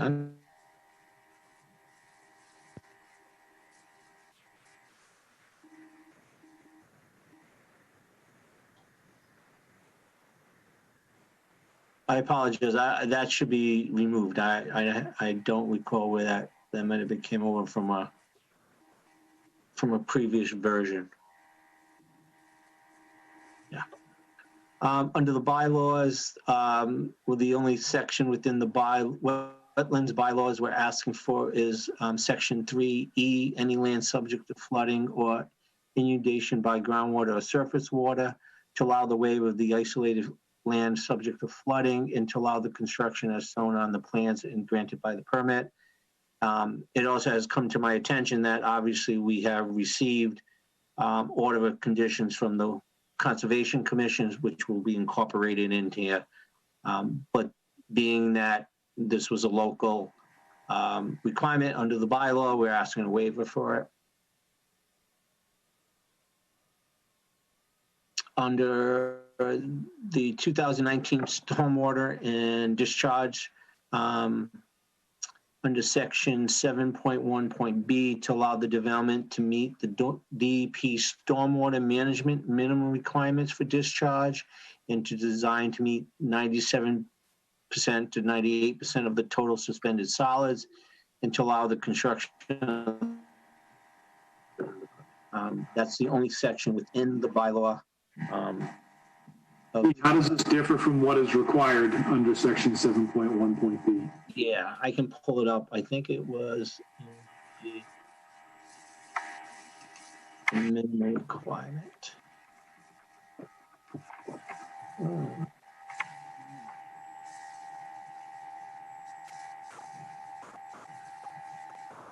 I already forgot which one we were looking for. 7.1.b.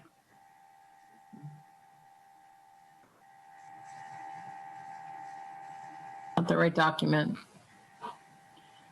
That's not the bylaw, Dean. This isn't, oh. You're in the stormwater plan. It's actually in the planning board regulations. If you're back on the planning board page, it Okay, I follows. went by this, I went by 7.1. Okay, let's see, I looked at 7.1b. And discussing this with Rob. Yeah, we were looking at this specifically. All stormwater management systems to be designed the volume of runoff equal to at least 1 inch over the total post-construction impervious area. And Rob suggested that we follow the state stormwater management. Which requires what? Typically, this is David Feist. Typically, the state actually, I believe it's only 80% TSS removal under the state standards. So I know that their current design actually exceeds that, has 97 to 98% TSS removal for their stormwater. I know where your local bylaw requires 90%. How about the volume? It seems like the waiver is really related to the first bullet point. Correct, I'd agree with that because it looks like you actually the TSS requirements are met adequately. There's no waiver necessary there. The question is if the regulations require retaining the volume of runoff equal to 1 inch over the total post-construction impervious surface area, and they want a waiver, what exactly would the volume of runoff to be retained be? Since I'm not the engineer and obviously Rob is not available today, can we? So you can just update that and get us that information. Yeah, I'll have Rob get in touch with Dave to talk your lingo, guys, because it's beyond me. And if it's not necessary, obviously we move it. And then we've talked about table 5. Mm-hmm.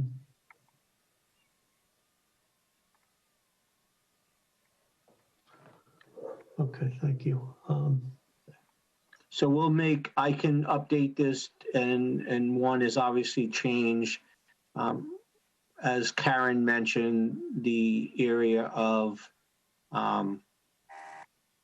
the AR2 area.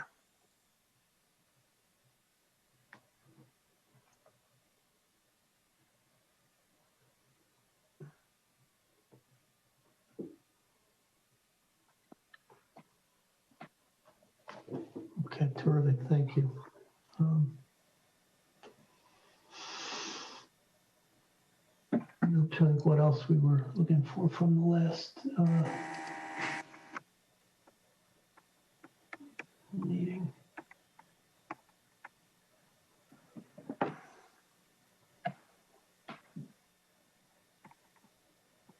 Okay, as you point out, you received the order of conditions, and I took a look at that, but I don't think there's anything out of significantly different than what we've been talking about. Is there anything there that is an issue, Mr. Harris? As my understanding, there's no items within that is different than what we've submitted with the plans. The most recent set of plans that the board had included the Commission that went to the Concom. That's what I thought, yep. Mr. Chairman, I actually did have a question about the Concom process. But my recollection from the last project I was involved in for the board was that the Conservation Commission had a rather lengthy list of proposed conditions for that project. And I didn't know whether or not they had submitted a list. They did, and it is fair. Hang on, let me see if I can pull it up. I looked at it earlier. It's fairly lengthy. A bunch of them seem to be somewhat boilerplate of theirs, but then there's a bunch of project-specific ones. Great. I don't know that I've seen them. If I was sent them, I missed it, obviously. Let's hang on a sec. I can pull it up here. Of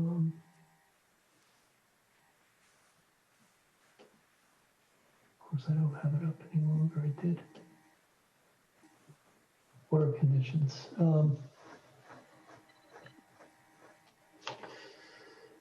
So they've got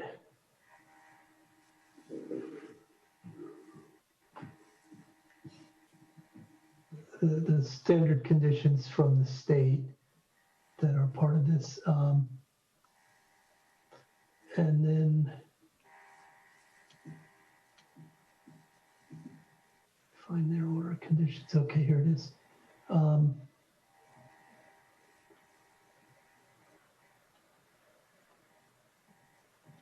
Yeah, numbers 20 through 63 are there. Specific list. Is that the special conditions that they attached to the order of conditions that they issued? I believe that's what it is.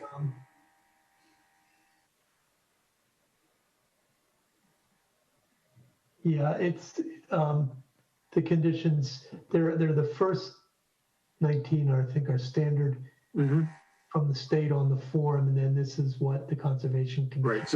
So that sounds like those are the special conditions that the Conservation Commission issued as part of the issuance of the order of conditions. I believe this project that I represented the board on, they had a list of additional conditions that they would have liked to have seen imposed based on the bylaw that they were unable to do as part of their order of conditions under the State Wetlands Protection Act.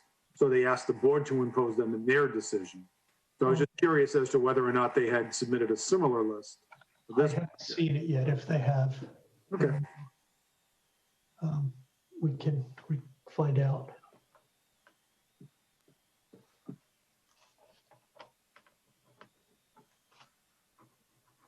I see what you're saying.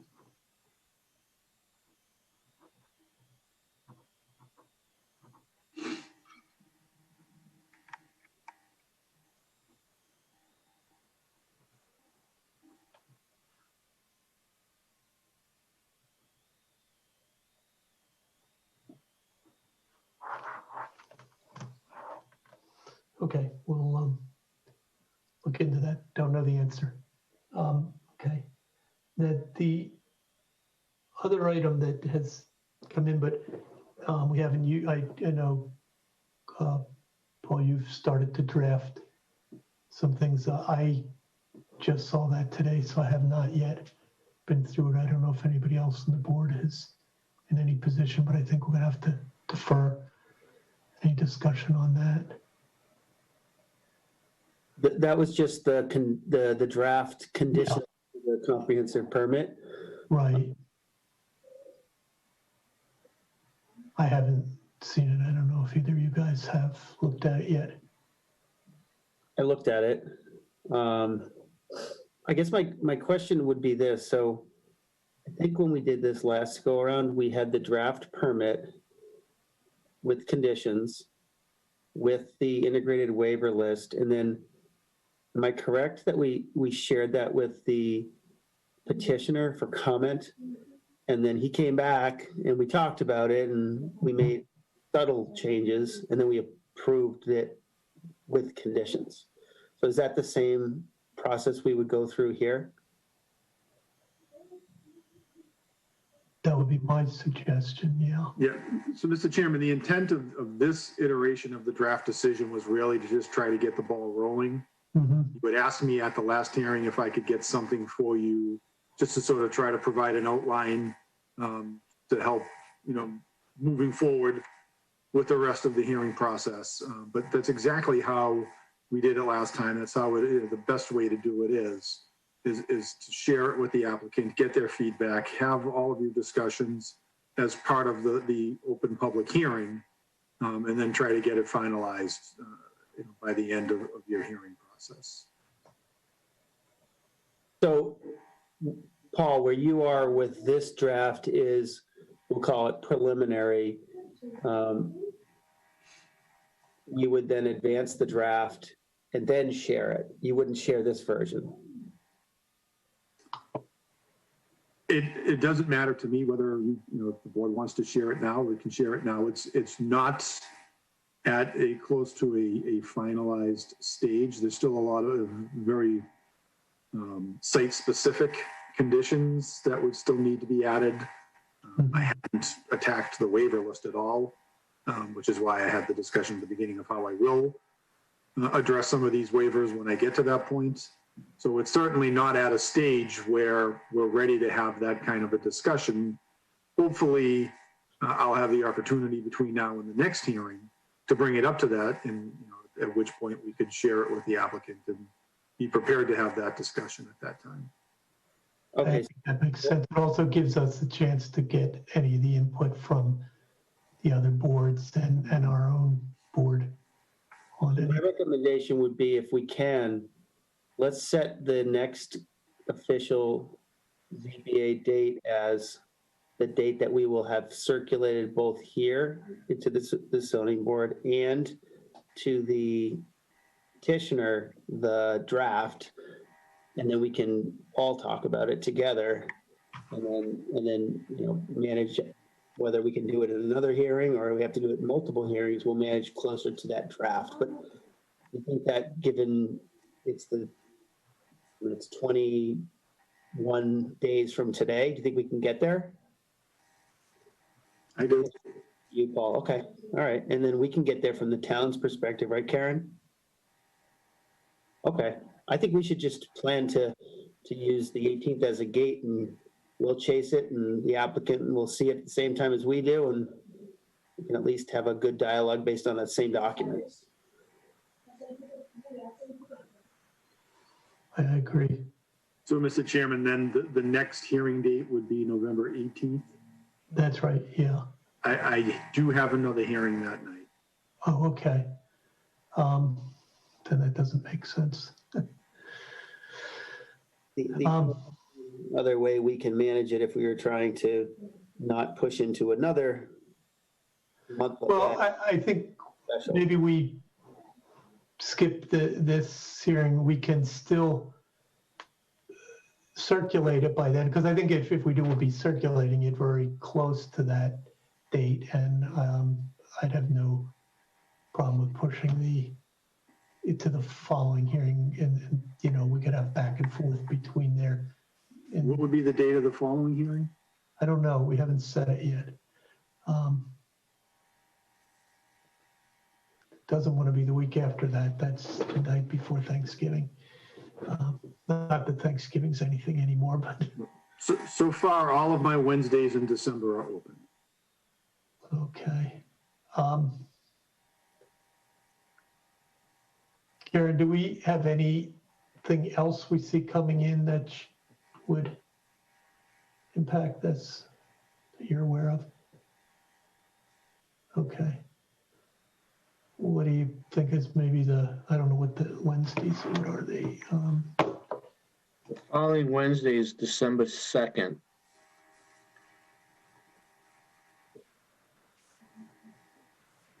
Yeah,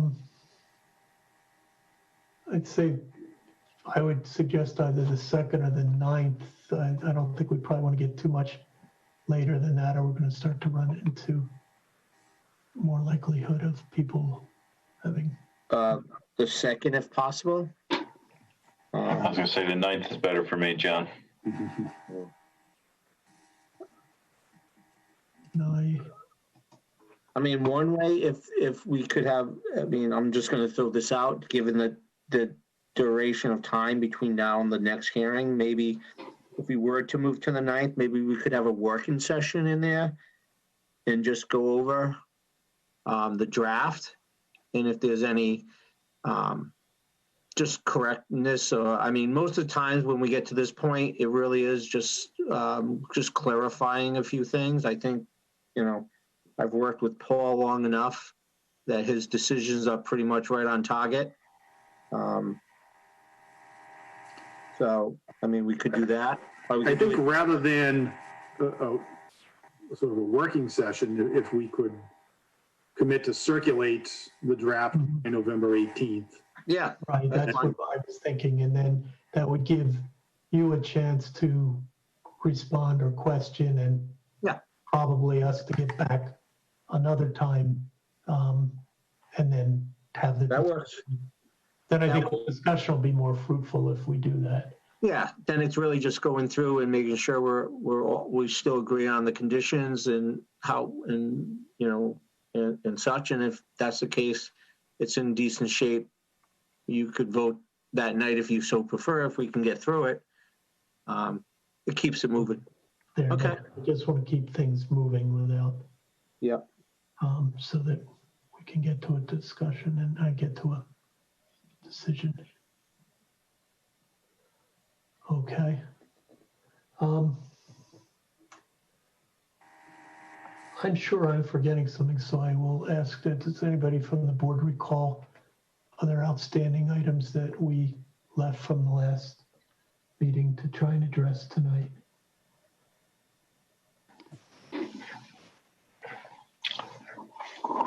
The only items that I think we have to at least read into the record or ask if there's anybody to comment on them that we. Oh, yeah, we definitely will get to that. Okay. Did that- As orders of business, are there topics that I have forgotten?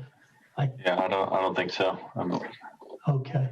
Yeah, no, we absolutely, I mean, we've heard throughout thoughts, but we want to give everybody a chance to have something to say. Just want to make sure we've discussed everything we had committed to. All right.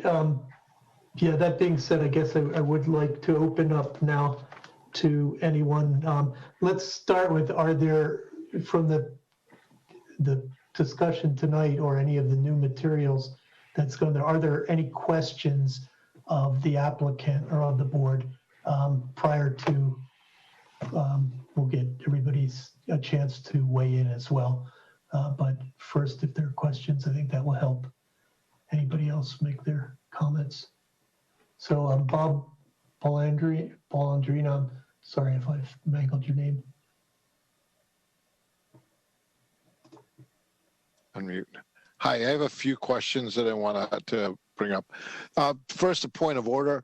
Where are we in the timeline for review and public comment on this project? I think when we first started meeting, Mr. Haverty, you said that there was a set timeline. I had in my notes that it was due to expire sometime in November or December. What happens if the clock runs out and we're still going through waivers?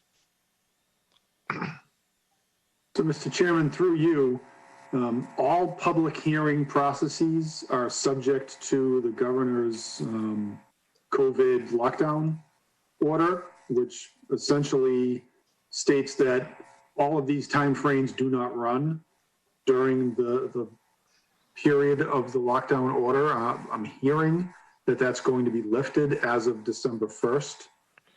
However, I haven't seen anything definitive on that. So technically, we really haven't run any of the time. So we're not in danger of stumbling into a constructive approval at this stage. Okay. So with that in mind, another point of order, you had mentioned that the ComCon had a list of conditions. Are they posted on the ZBA site? I didn't see them listed. So, yeah, they issued an order of conditions just this week, I believe, or last week, and it is on the site. So What's the title of it? hang on a sec, I'll find it. Called an order of conditions. That's the approval that the Yeah, Conservation I'm just Commission trying to issues. see what. It's on the screen now. Okay, the 10-7 order of conditions? Yes. Okay. Okay. Thank you for that one. And then, given the who's going to be responsible for the long-term effects of these waivers? You know, whether it's this, the illicit runoff, the grading, or anything else.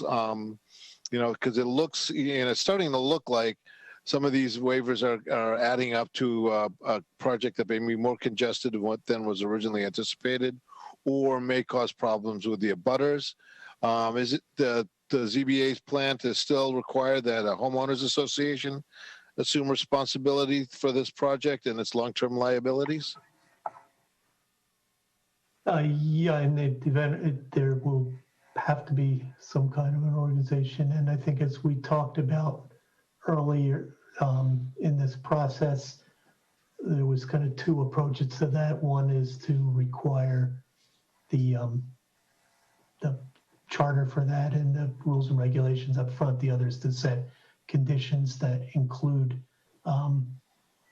requirements for those, that homeowners association rules, which I think is where we thought we'd end up going. I'll defer to you, Paul, if I misinterpreted that. But. So, Mr. Chairman, there is, in the draft already, there are provisions requiring them to set up both a homeowners association and a condominium association, because there are duplex lots that are proposed as part of this. Ultimately, the applicant, I presume, is going to want to be able to come to the town and ask the town to accept the roadway as a public way. So at that point in time, the maintenance of the way itself and the associated drainage would become responsibility of the town, which I'm sure will be part of the consideration that town meeting will undertake when determining whether or not to accept it as a public way. I'm sure that consideration will be provided with regards to the specific waivers that are granted by the board as part of this process. Mr. Haverty, my question was not so much about ongoing normal maintenance, but these, you know, the assumption is that these rules and regulations were imposed or implemented by the town to protect the interest of the abutters and community at large. So if the waivers are granted, doesn't that create some kind of liability if the reasons or the conditions of the waivers aren't met? So to be clear, the waivers are waivers from either local zoning requirements or local subdivision rules and regulations and other local rules. With regards to the subdivision, the subdivision rules and regulations operate under a presumption that an applicant is going to be offering a proposed roadway to become a public way at some point in the future. And taken into account in drafting those regulations is the idea that the town will be at some point liable for the maintenance of that roadway and the associated infrastructure. So the authority for accepting a roadway as a public way lies with town meeting. This board cannot say yay or nay to whether or not a roadway will be accepted as a public way, because that's outside of its purview. Comprehensive permit law does not allow the Board of Appeals to supersede the authority of a town meeting, unlike, you know, the way that it can under local bylaws and regulations.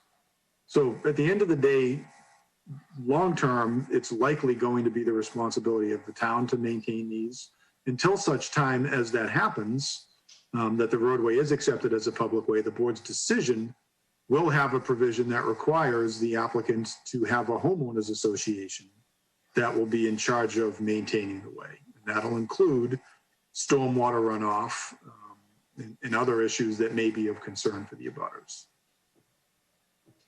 So I just want to make sure I understand this correctly. What you're saying is that if these waivers are granted, the town assumes responsibility for the effects of these waivers. What I'm saying is the town meeting will take into account the waivers that have been granted in its determination as to whether or not to accept the road as a public way. If there are certain waivers that the town meeting determines would be too onerous for the town to accept liability for, then the town meeting may not choose to accept the way as a public way.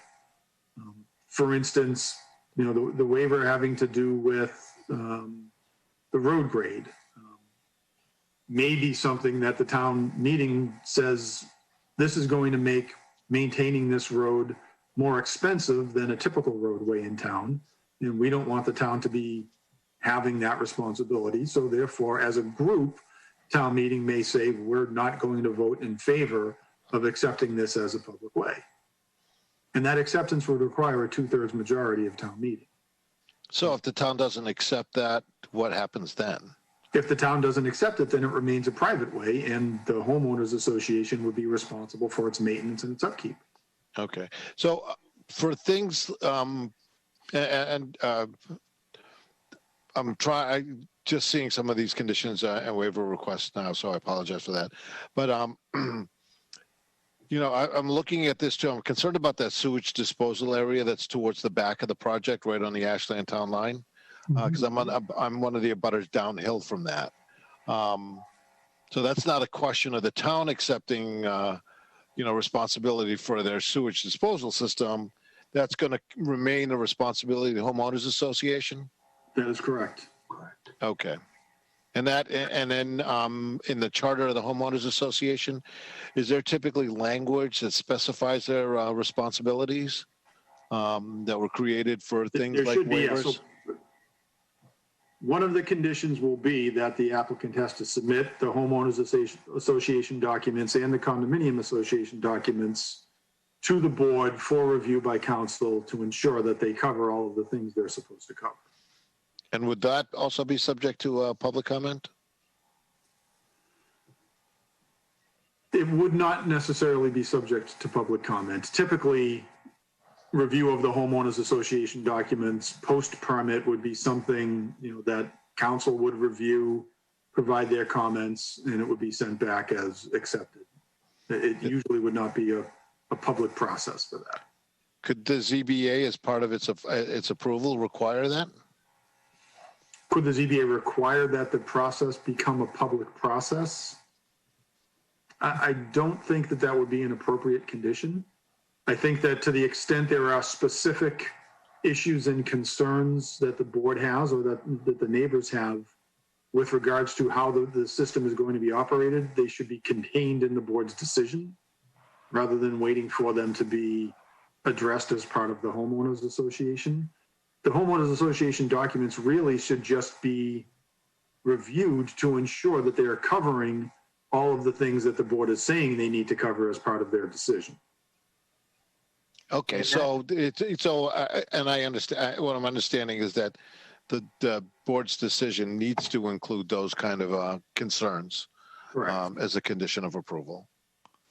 Okay. And recognize that the board does not have the approval authority for the Title V system. That lies with the Board of Health. That's a state permit under Title V, and Board of Health will grant that permit, as required. And so they may have their own permitting requirements that'll be applied to that as well.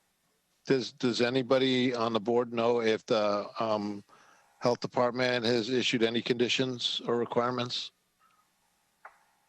I don't believe we've received anything from them yet. What we've done is, and because we grant the comprehensive permit and consequently represent all of the other boards, we've reached out to them and asked for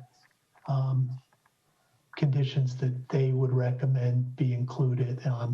We haven't received that from them yet, I don't believe. Mr. Chairman, the Board of Health hasn't received a design plan for the system yet. Yeah, and Mr. Chairman, may I add is that as part of the approval process, obviously there will be a condition that would state we would have to provide as prior to pulling the building permits and our final submission to the Zoning Board of Appeals is the Board of Health approval for the design of the septic system. Which is, as your attorney mentioned, is a state permit. or required under state law. So, you know, we will have to go through that, and then it would be. I'm sorry, did Dean cut out? Who is impacted by a system that has failed on a private piece of property, they would have the whatever's available to them at that point to deal with the Board of Health. Okay, and then for the time frame for all of this process to play out again, the clock really hasn't started. So assuming, Mr. Haverty, you had said that there's a possibility that the COVID lockdown extension will expire around December, where does that move the deadline to completing this process? I really can't answer that question without seeing what the legislation would look like. It's going to be up to what they determine. They may determine that hearings that have been ongoing get a certain amount of time to be completed, or they may say, you know, while the COVID lockdown was in place, nothing was running, and you start from day one, you know, after December 1st. Okay, and I'm not going to ask you to predict the legislature, but if a decision is made, will that be posted on the CBA site for this project? Just so people know what the time frame is. I think that's in everybody's interests once we get that information. Well, once the comprehensive permit is issued, we have basically 3 years under the comprehensive permit to pull a building permit to start the project. I mean, obviously, we don't want to take that long, but we still have to go and get the final designs, get the approval from the Board of Health, you know, get the final approval from the state. So, you know, there is a time period there before we would even be ready to submit for the building permits. Yeah, but for the comprehensive permit, I think is the concern on what the time frame is for that, given the unusual circumstances with the COVID lockdown. Mm-hmm. Well, I think what you'll see is if that is issued by the governor, that the selectmen will, because it will apply to not just the ZBA, but to all of the town's boards and whatnot. So I suspect that it will go on just like the original one did, but that will be it by the selectmen for the whole town. Yep. Okay. I think I'm done. I know there's other people who have some questions too. So thank you. Okay. No, thank you for the good questions. Further questions, and again, let's start with questions so that everybody. Is that Tracy? I think. Yeah. Hi. I'm Tracy Cohen. I live at 58 Indian Ridge Road South. Before I ask my question, I just wanted to provide a bit of an update. I did attend the town board meeting on Monday. Tina Hine very nicely added me to the agenda. She told me that was the route I should be going. As you know, I've been very vocal on these meetings about the safety of our street.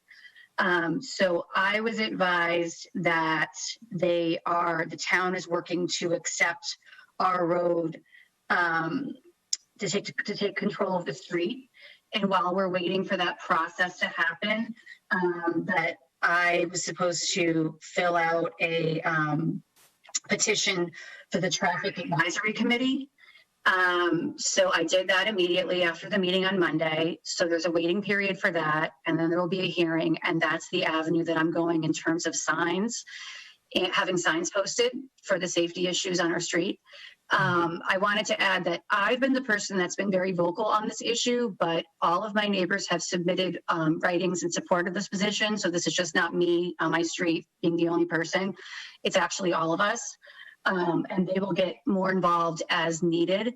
And the other thing is the help that I'm getting right now, so I'm waiting on this traffic petition, that's all for help for the issue that's been occurring on our street in terms of safety. So I need to know what else is available to us in terms of helping us with the impending 40 plus cars that are going to be becoming part of the traffic on our street. So for example, I've pointed out a few times and no one wants to get involved in that, which I understand, but there's no sidewalks. So no one wants to pay for sidewalks. I've been okay with no sidewalks, but now you're adding an aggressive form of traffic onto our street. So therefore, is there going to be a plan for sidewalks? As a matter of fact, on the board meeting on Monday. Oh. Tracy, you're gonna have to repeat yourself from after the board meeting on Monday, because we lost you there for a moment. And we still are. I think she froze. Sidewalk. Oops. Sorry, am I back? You are back now, and okay. From the time you said from the board meeting on Monday, and that's when we lost you. From the board meeting on Monday, they did inquire about sidewalks. And I said that that was something that was raised at a previous zoning board meeting. And I urged them to connect with you, Mr. Chairman, on what that entailed. I remember at one of the meetings the traffic person was on, and he had a litany of things that he brought up. So again, I'm not saying, you know, someone has to do sidewalks, but I just don't know how there can be such an aggressive plan to have so much traffic on the street and then not account for that. So I'm getting some help, it seems, from the town on signs for the current issue that's been longstanding on the street for safety. But what is available to us in terms of going forward, we have to assume, because there are so many units coming, what's going to happen to all the children, the pets. You know, it's just across the street from me is a private nursing home. We have ambulances, we have RNs, we have dialysis vans. Today I'm driving with just my kids. It's not even the winter, and it was a one-way street. So like, you know, I'm long-winded here, but I'm going to keep talking about this issue until I feel like our street is safe before these cars come in. Okay, thank you. I think relative to this, we are limited on this project to what we can require of the applicant, but we have had, you know, this conversation. I think everyone recognizes the legitimacy of the concern. We haven't had any further conversation about the idea of, but the applicant has brought it up and said that there may be an opportunity to contribute something towards a fund to do this. I think continuing to deal with the select board is going to be critical, because it is a funding, even that none of us here have the authority or the money to create that. That should have been done when the first subdivision was done and wasn't. But it is, as you said, it's an important safety concern of the towns, and I think probably continuing to put this on. I had the same kind of conversation with Tina Hine, who was the select person, who was very a couple months ago, you know, willing to listen and whatnot. But I think some specific plans from their part will be necessary. So can I just like have it be established here that you will connect with the town board? I guess it's just a discussion, maybe not even for Jean at this point, but just what's the town's take on what's going to happen if like this, hopefully the signs get posted. So that might curb some issues here, but like what else can be done in terms of, you know, it's something that should have happened in the past. It didn't, it's never been a problem until now. Mm-hmm. So now if that's the expectation of having all these cars, you know, again, I urge that this is the only way to enter and exit this development. So it sounds all fine and good while you guys are drafting plans, but we're the ones that are living here, and, you know, Turner Road, Cedar Street, they're all going to be impacted as well. So I guess everyone's just kind of looking at the plans and building and whatever, but like, how's this all going to gel in a safe way? Mr. Chairman, may I respond briefly? Yes. You know, I do appreciate hearing both from the chairman and from the peer reviewers, that obviously these are existing conditions. You know, as Ms. Cohen's mentioned, there's a problem now. You know, we are not in a position to put sidewalks in that area. We have offered to contribute something as we hope residents would contribute. You know, I have not spoken to. Wait, I'm sorry, you cut out for a second. What residents? It cut out. I'm saying the existing residents, if you know, is part of a concern, and if a contribution should be what From we ours on our street? Well, let me finish, Ms. Cohen. As I mentioned, it has been shown that this is an existing problem now. It has also been shown that we are not going to be adding to the overall problem. We are adding traffic through the area, but we are not causing the problem to be worse. We're basically adding cars. We are putting sidewalks in our development. Why sidewalks were not done in your development, I do not know. However, I have offered as part of this to set aside some amount. I have not talked with the developer to what that amount should be, but obviously we're willing to put a contribution towards whatever the town will give it to the town, and they can put it through for sidewalk study, for the sidewalk itself, or whatever. But we are not responsible for the existing conditions. However, as being good neighbors, that we would put something towards some future improvements in that area. That's all we can do, and that's what we're offering to do. We haven't changed our position on that. Okay, well, what I wanted to say to that is that if this, so now I've been after the town for quite some time for this street, this situation on my street. I'm not asking them to build sidewalks. It was just to address the safety concern. Probably because of your project coming, they're now listening and trying to do something to help. So if I'm going through the steps of the process, Tina Hine has been fantastic, and there will eventually be signs posted. So guess what? Our street would be entirely fine. That's all that would need to be done. And we could call it a day, and I would never be on these meetings again. Why I'm still here is because now is 40 more plus cars. So yes, you're correct. This sidewalk is not your issue at all, but what you're proposing is complicating what's going on the street, which is a safety concern. You're not having any other way to get in and out of that development. So I don't know why that is, and you know, whatever, but it's an aggressive plan. Like, I'm not saying that you shouldn't have a development, but I just don't understand how it's so feasible to have this tiny street and with no sidewalks for whatever reason, and to have 40 plus cars come. I can't understand it. But again, I'm going to cut you off here if I may, because we've been through this.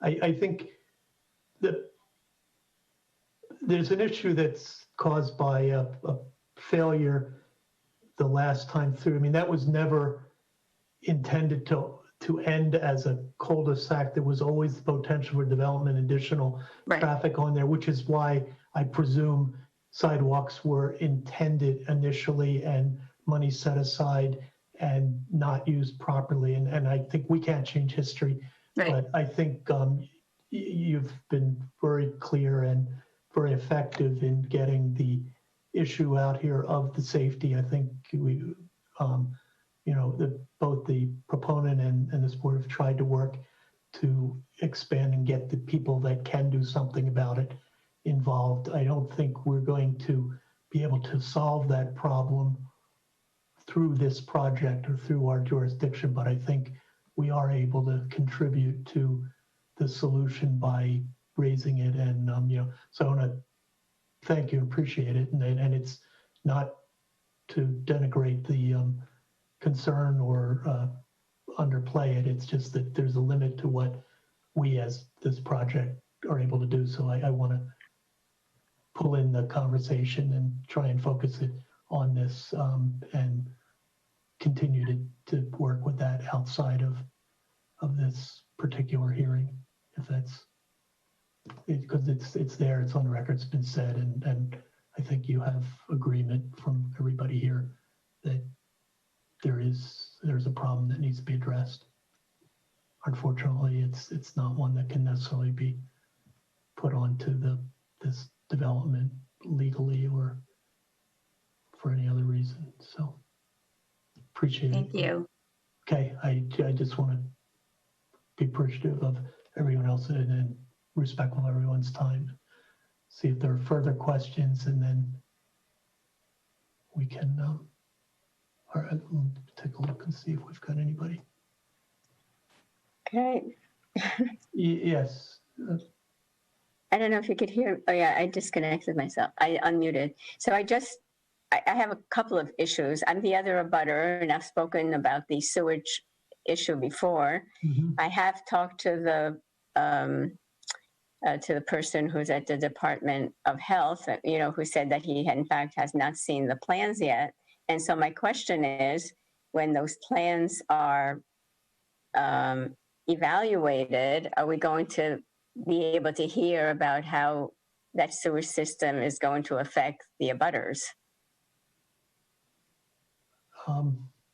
Yeah, I think that goes back to the Title V application, and the Board of Health is there. But I think the other thing that we can do is he hasn't seen the final plans because they haven't been developed, but I think we can forward the conceptual plans that are there that are well on their way and seek an opinion relative to this. But there will be a whole process for that Title V approval that the Board of Health will be the governing authority on.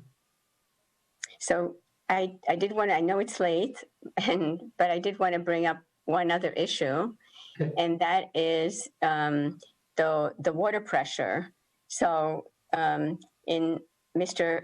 Feist's peer review, he mentioned whether it would be feasible to go through our easement, our land, to connect the water systems to improve the water pressure kind of in the surrounding areas. And so when I reached out to Mr. Reese from the Public Works Department, he said that he wasn't involved. He was kind of a consultant, but, it's still in discussion. And so I would like to know what specifically is the discussion. I don't know the answer to that. Only there was some earlier testimony at one of these that the water department would like to connect the two systems at some time, but that's not related to this. Mr. Chairman, this is David Feist. The only thing I may add just to support that, I know that initially that was on one of the very first drafts of the project considered, but right now the current plans show that water line just stubbed and ending at the edge of the property. So I believe, that had to do with discussions with the town, and that's pretty much, I guess, similar to what you were saying. There hasn't been any further discussion on extending that. Right. I think that's their hope and goal, but there is nobody owns doing that at this point.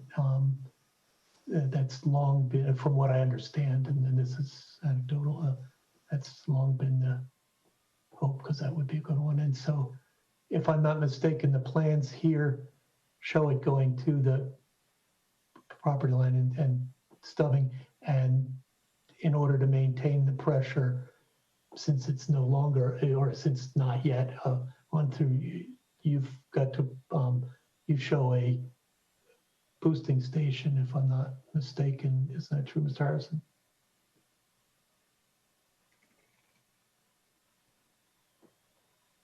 We may have lost. Mr. Chairman, was that addressed to me? I'm sorry. Yeah, I'm sorry. I said, far as the plan itself, you show it to the property line and you have to install a boosting station to maintain the pressure. Correct. In this additional. Correct. Right. So, yeah, it doesn't. I think that's the water departments, but that's where I believe things stand right now. So, in that respect, I don't.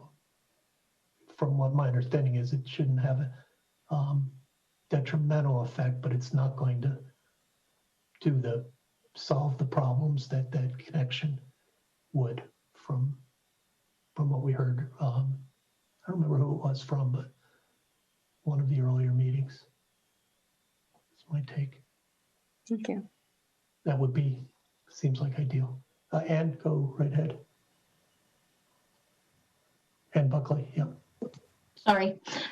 Yes, Anne Buckley, 7 Indian Ridge Road. I just wanted to pick up on a couple of the points from earlier in the meeting that were made when we were discussing the gas station. Mr. Chamberlain talked about, well, the whole group talked at length about the safety issues and the safety aspect of being in downtown, and cars which were going from a standing still point, from a stationary position, and then exiting onto a road at a very at a kind of like, you know, a low starting speed.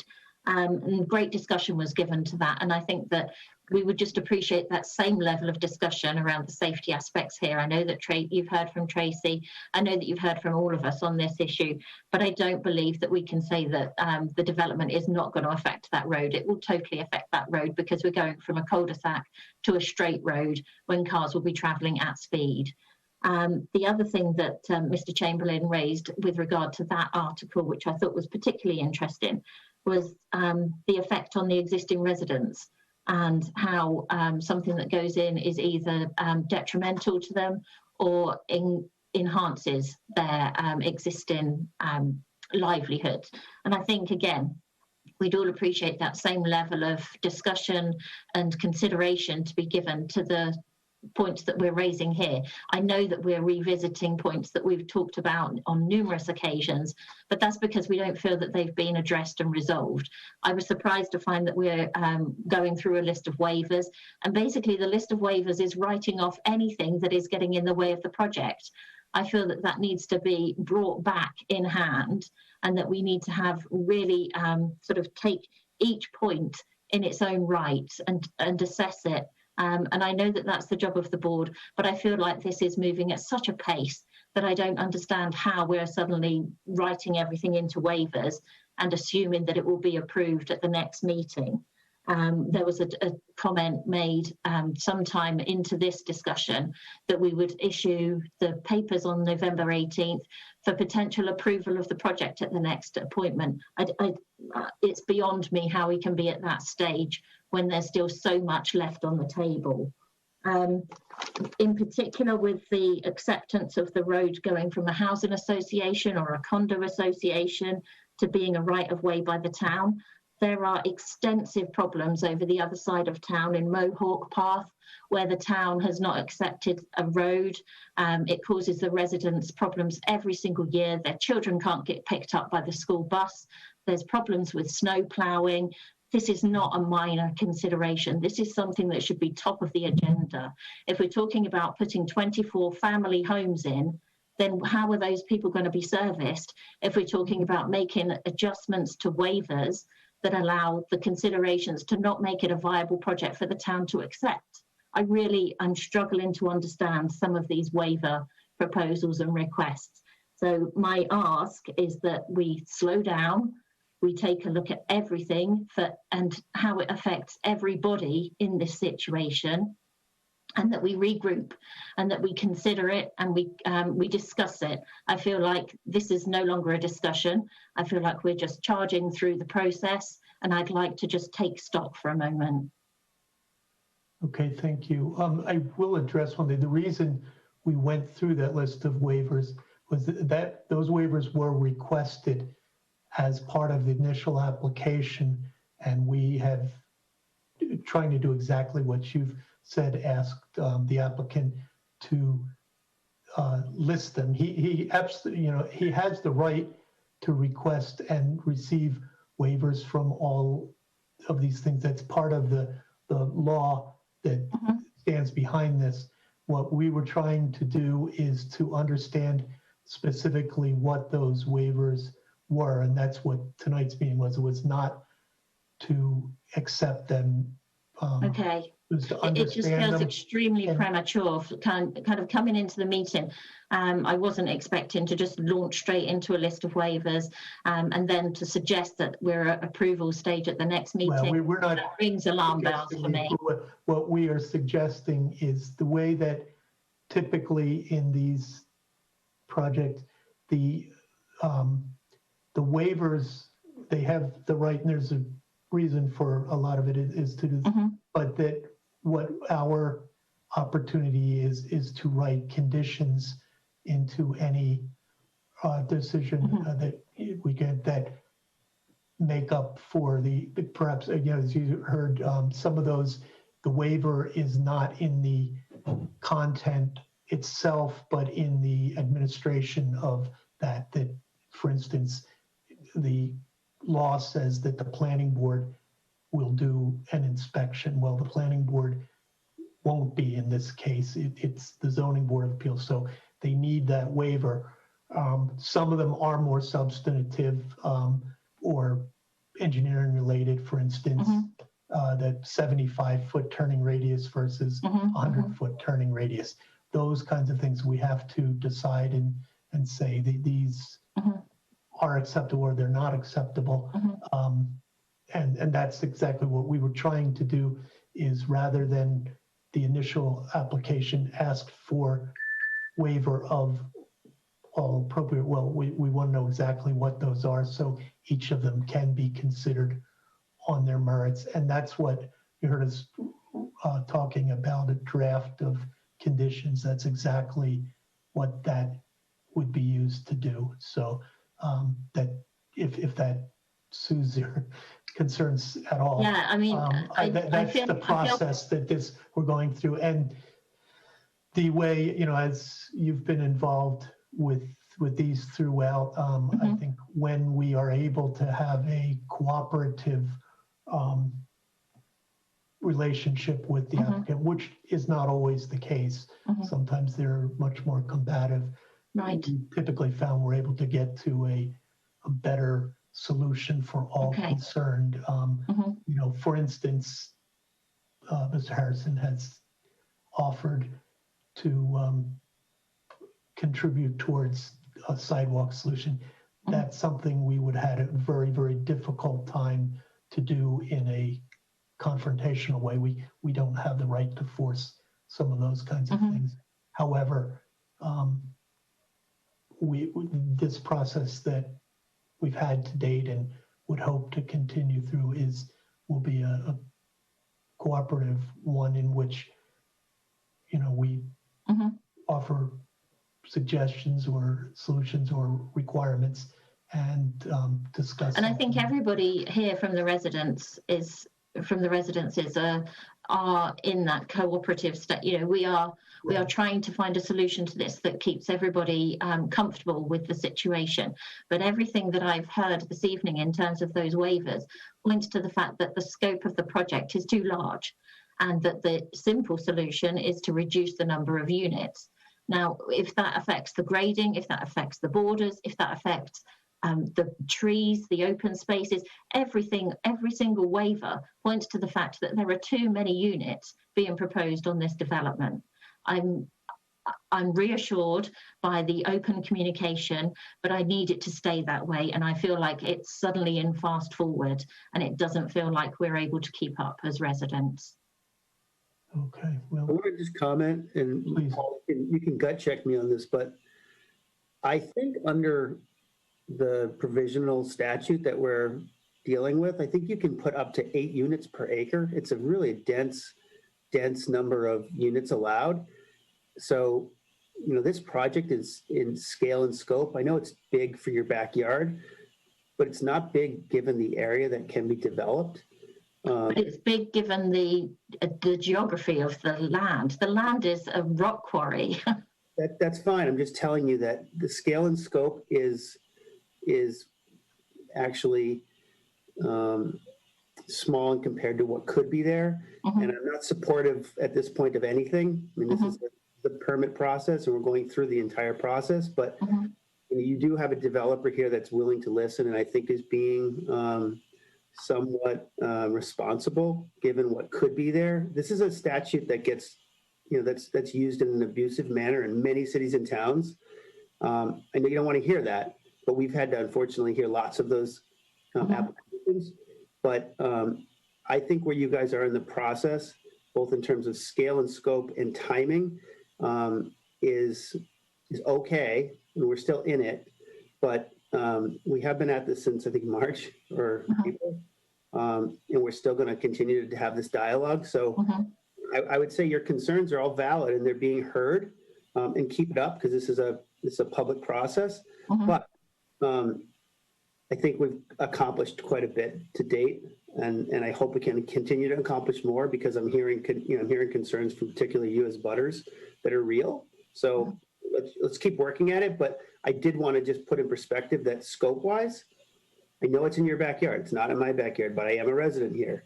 This is not a monster project, and it is one, in fact, that is being done, I think, fairly responsibly. Okay, thank you. That's helpful. But yes, if we could all just like take a breath and kind of put yourself in the shoes of the residents, and it's a different perspective.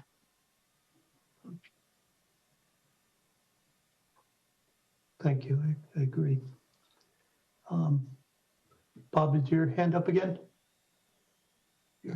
Yes, it is. Go right ahead. Okay, so to underscore what Ann Buckley was saying too, it does seem like there are a lot of waiver requests here. Some of them, as Mr. Haverty pointed out, may not be necessary because of the nature of the I think you called it common approval or final approval from the ZBA covers a lot of this. But there is some, as Jay had mentioned, Jay Peabody, some of these waivers are substantive. And so my question to the board is, will the conditions be looking at both the individual concerns raised by the specific waivers as well as cumulative concerns that come from the collection of the waivers that are issued? Because this can't be turned into something where the abutters suffered death by 1,000 cuts, because individual waivers were addressed specifically, but the comprehensive concerns were somehow lost in the mix. So is that something where the board is going to balance in conditions for approval that take specific waivers concerns as well as larger concerns arising across the breadth of all the waivers that are being submitted or requested? I'd like to say yes, for sure. That's why we're going through this process. And the conditions are not specifically just to address the waivers, although they will do that as well. But all of the concerns relative, basically the conditions are the conditions of approval for the project. It's yes, you can do what you've asked to do, subject to these limitations. And so, yeah, we would like to, and I guess if there's specific ones like that that you're referring to, we absolutely would like to know and consider them, because we want it to be as comprehensive and complete as can be, both to deal with the specific details and the overall concern. Realistically, just from the, Ann's comment, it did seem like things are rushing, but what Mr. Haverty said, where the deadline is essentially moved out because of the COVID crisis, would it be fair to say that this is not something that that the board's going to be approving within the next few months? I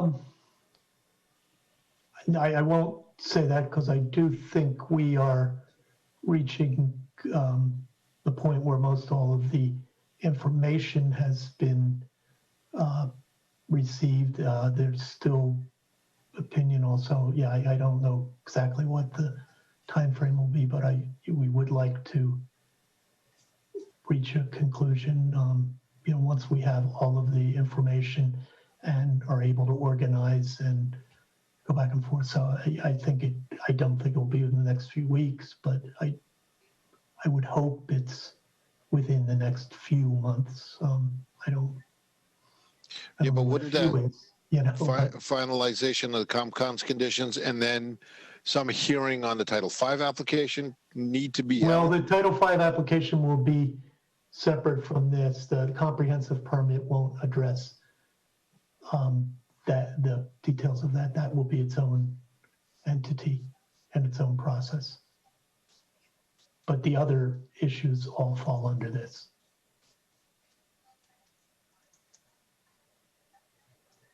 Thank you. You're welcome. And again, if there are, as you look at that, if there are specific suggestions or conditions that you think are appropriate, we would welcome you to submit them, and we want to consider it. You know, that's why the public process is the way it is. And don't pretend to have all the answers.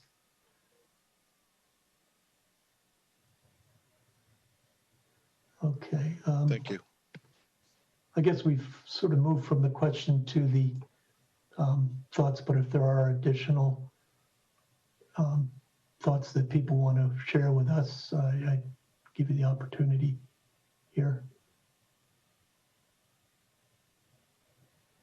I just want to make a statement, Mr. Peabody.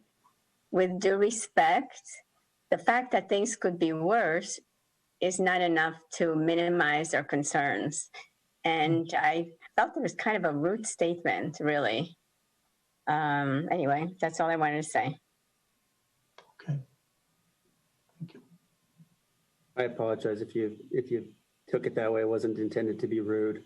I was just trying to put in perspective. I think that we have a reasonable developer and a reasonably scaled project, given what could have been thrown at this area of town. But I respect your opinion as well. Okay. Hello. Hello. Hello. I'm Gary Sensio. I'm not an abutter. I've watched all the proceedings on this process for a while, and two things that came up tonight kind of disturbed me. And one is the fact that there's so many waivers, and you, Mr. Chairman, seem to say, well, waivers are normal. My understanding of a waiver is when it's required when something deviates from the norm. And this strikes me as not a good thing when there are so many deviations from the normal processes. The other thing is, Mr. Chairman, you mentioned this was going along without a lot of friction or hostility, and that's wonderful, that's great, except it seems to me making things go very smoothly without perhaps all the checks and balances that the abutters are concerned with. And again, I am not an abutter, I'm just observer, and can take this for what it's worth. That's it. I appreciate it. I will say that I agree with you that the deviation from the norm is a concern. However, recognize this process is a deviation from the norm. The norm is to go in and use the subdivision process, to use the Conservation Committee process, to use the ZBA for any special permit or variance applications. This 40B is a very different animal that's mandated by the state, and consequently, excuse me, I understand that, but it seems to me since the whole process is a variation, but you've got variations on the variations is what I'm taking from this. Well,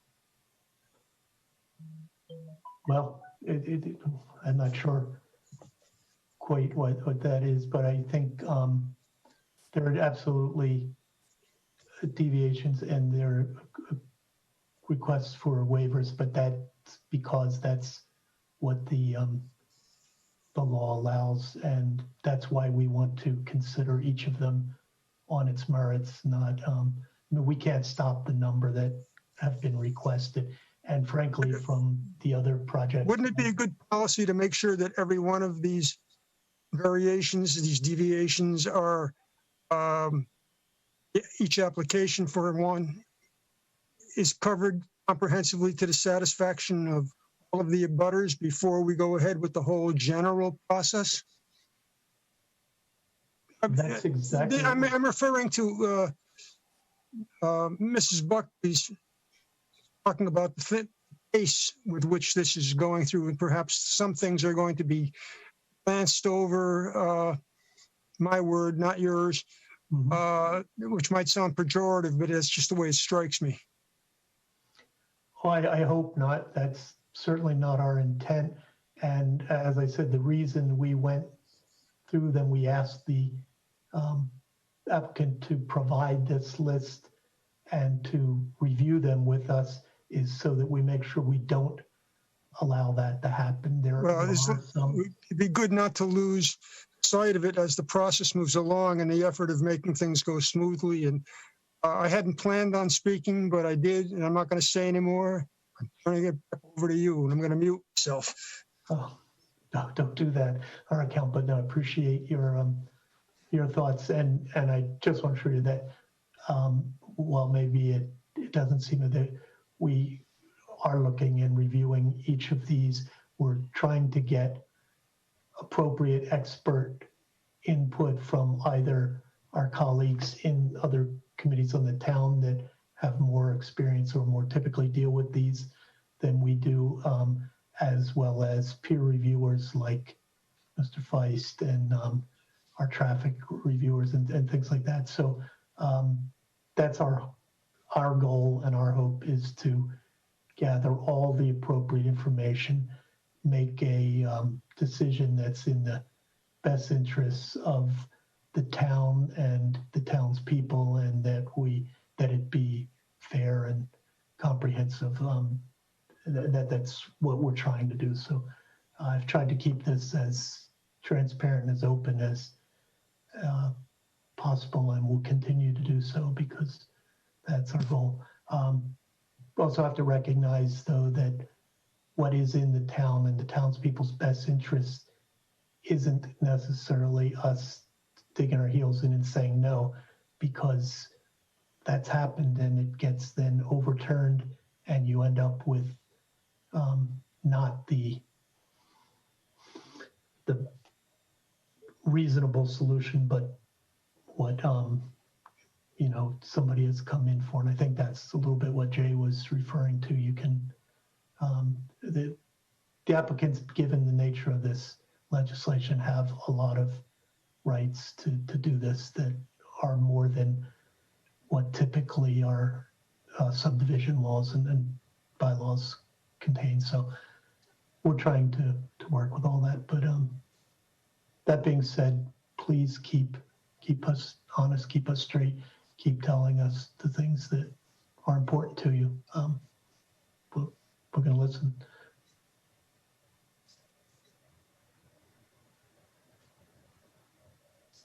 Okay, I see two more hands up.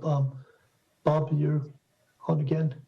I'm going to let Judy go before me because it'll be my third time. Thank you. I didn't see her. Judy, go right ahead. You'll have to unmute yourself, I think. Sorry, I think we unmuted me at the same time. Okay. This is Judy Douglas. I'm at 42 Meeting House Path in Ashland. Since there has been so much discussion about the number of waivers, I haven't been through this process before, so I don't have a good sense of what the average number of waivers is in a process like this. For those who have been through this process before, could you speak to that? Is this average? Is this more than usual? What's kind of the norm here? Perhaps, Paul, I could ask you to give your thoughts. You've probably seen way more of this than anyone else on this call. Yeah, Mr. Chairman, I've certainly seen quite a few of these. This is not an unusual list of waivers. The substantive waivers are actually not as extensive as you would generally see. And I think that probably it partially comes from the fact that it's mostly single family homes rather than a large condominium development or a rental development, which has a much larger impact on a site generally.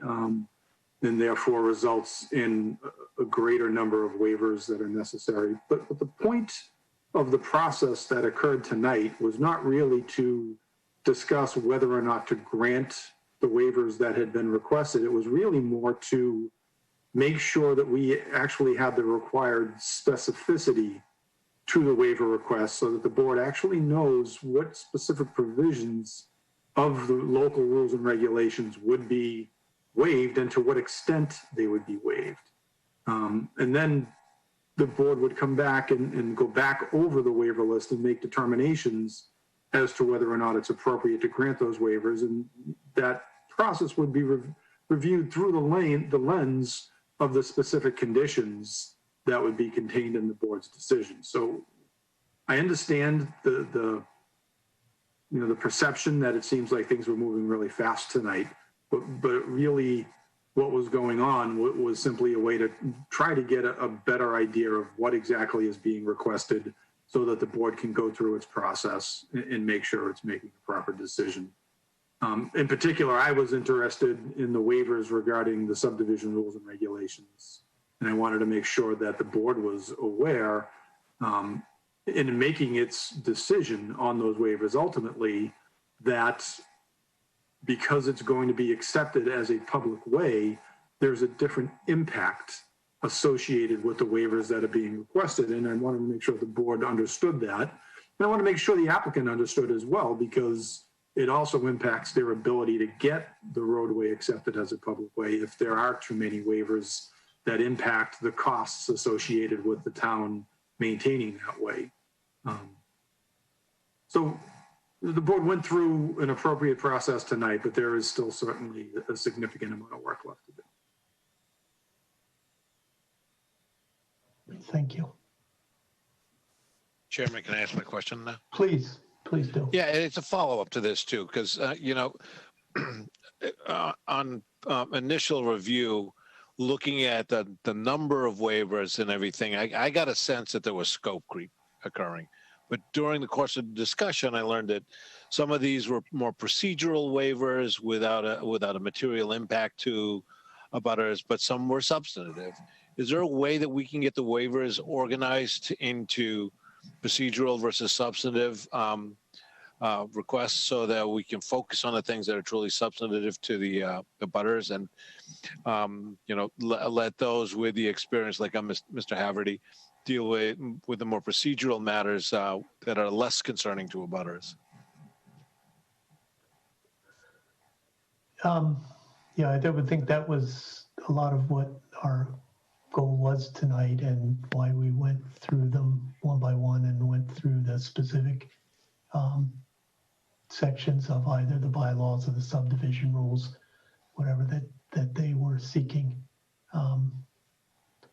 because we had the same concern as you did. I didn't know what was substantive and what was, short of looking at the plans. Mr. Chairman, when I do the next draft of the proposed decision and I actually get to tackle the waiver list, what I will do is I will go through and give a suggested response for the board for each condition, and for all of the ones that I deem to be a procedural waiver request rather than substantive, I will suggest that the board deny the waiver as a procedural waiver that's unnecessary under Chapter 40B. So when you get to the end of the process, you may see a list that has 30 separate waiver requests, but you might see 15 denials by the board as unnecessary waivers. Yeah, that would be helpful, Mr. Haverty. Thank you. You're welcome. Yeah. And then is that going to be the document? I think that we were talking, there was discussion about having a document distributed before the November 19th, and whether it gets reviewed at that meeting or a meeting in December. Is that what's going to be distributed? And will that be on the website? What would be distributed would be a draft of the waivers.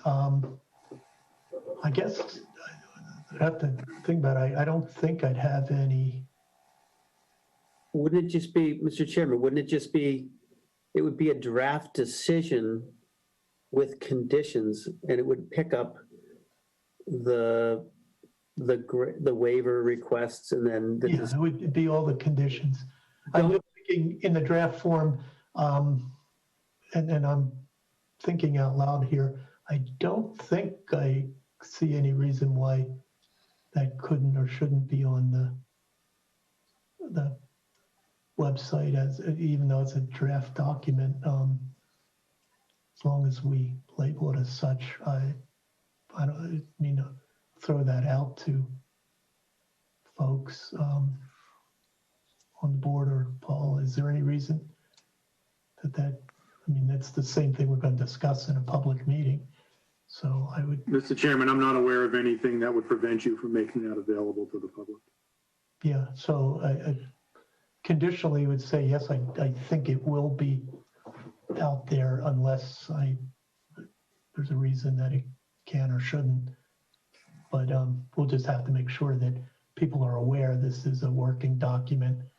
But I have always and will continue to welcome any input. So please send us your notes, your concerns, your questions, suggestions. Or at least we promise we'll read them. Yep. Well, I think, if it's a draft document, you can use a watermark on the document to just let. Yeah, no, I think we just will label it as such and just want people to understand that it has, it has no force and effect at that point. It's subject to change, but as long as we say that, I think that's fine. We have, no, Mr. Chairman, obviously we have no objections and we're going to be discussing them anyway, so. Yeah, that's what I figured. And I'd rather have people see it ahead of time and get back their thoughts to us because it'll be a more fruitful discussion. I concur. Yeah. So it's a definite maybe. How's that? But I think so.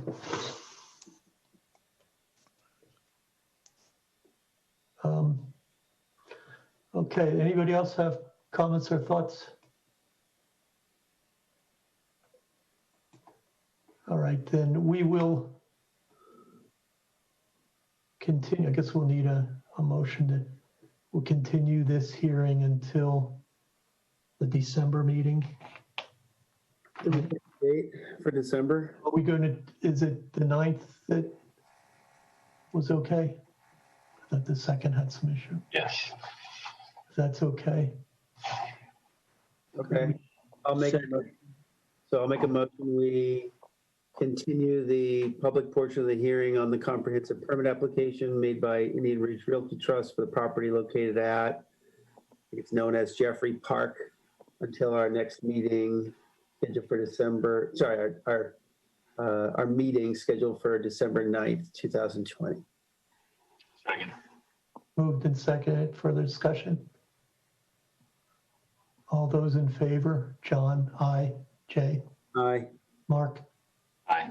Okay.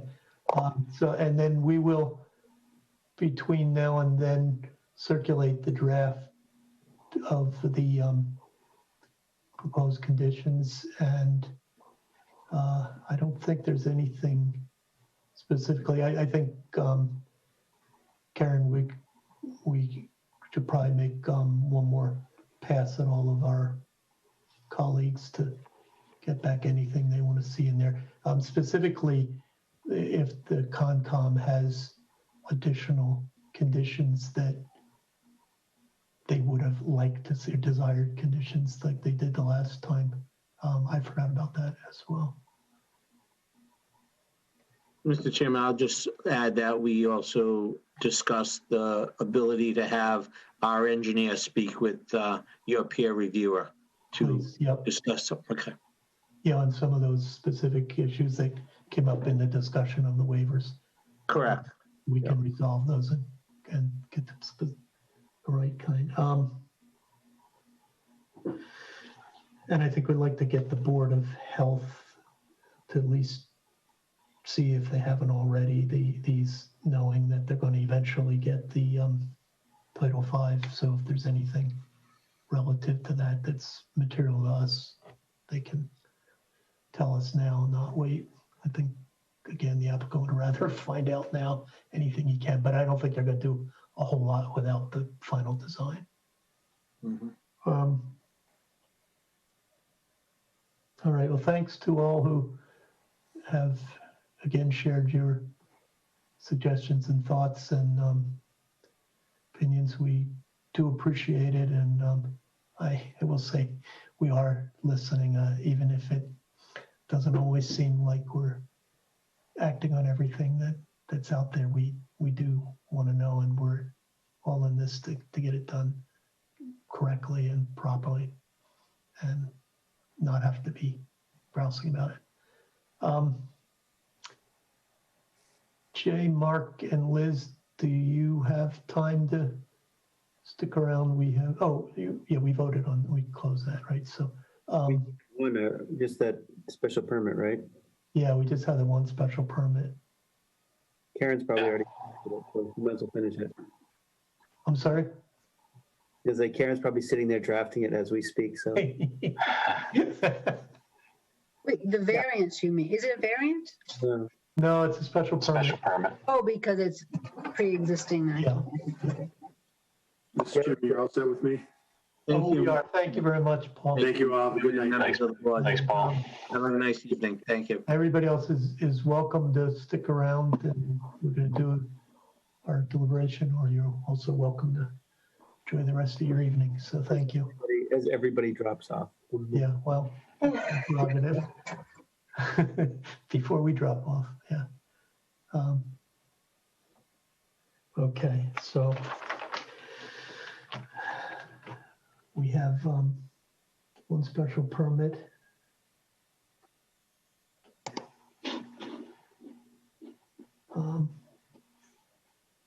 That went into Chris, Karen, before he was gone. So I thought he had comments on it.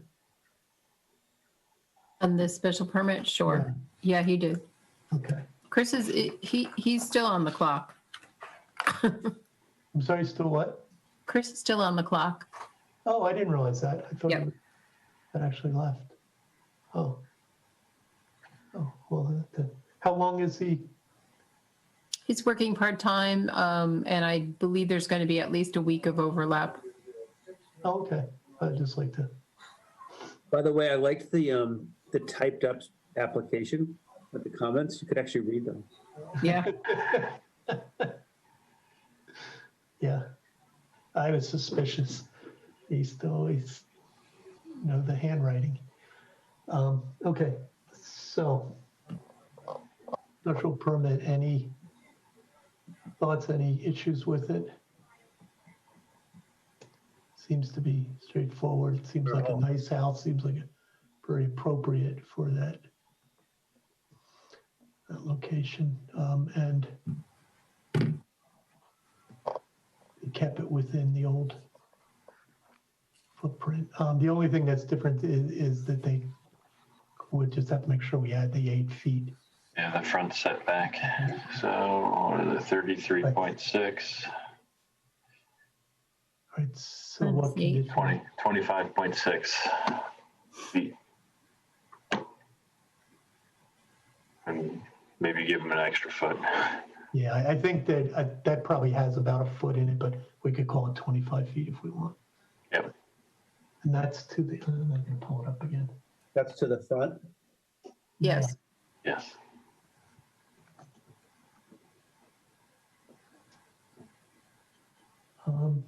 The side, they only need relief on one side, correct?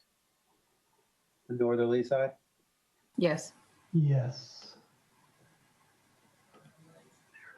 No, that's not it. Well, this is also less non-conforming. I'm sorry, it's what? All right.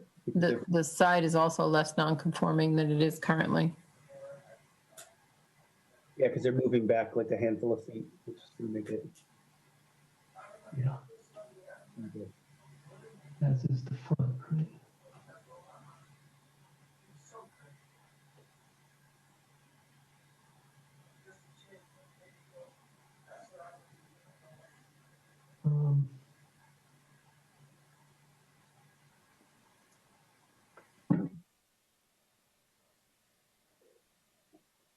Oh, I see, yeah, because it's back. Huh. Okay, so no derogation from the intent or the point of the public good. House be built substantially in conformance with the plans submitted as part of the application. They file it. Anything else that? No, I think that's it. Yeah, it was pretty straightforward.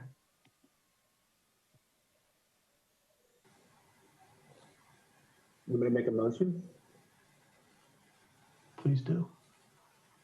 Okay, I'll make a motion that we approve the grant of the special permit, the property located at 16 Travis Street. So that the front lot line will be no closer than 25 feet from the front lot line and no closer than 25.7 feet from the northerly side lot line. Property developed with the plan. Jay, do you want to call that 25 feet also, just because if it's a gutter or something, they catch the one on the front, they may not have caught the gutter or whatever. And 25 feet to the front and northerly side lot lines. Built in conformity with the plan. No other conditions. Yeah, just the ones that we've second. Standards. It's been moved and seconded. Any further discussion?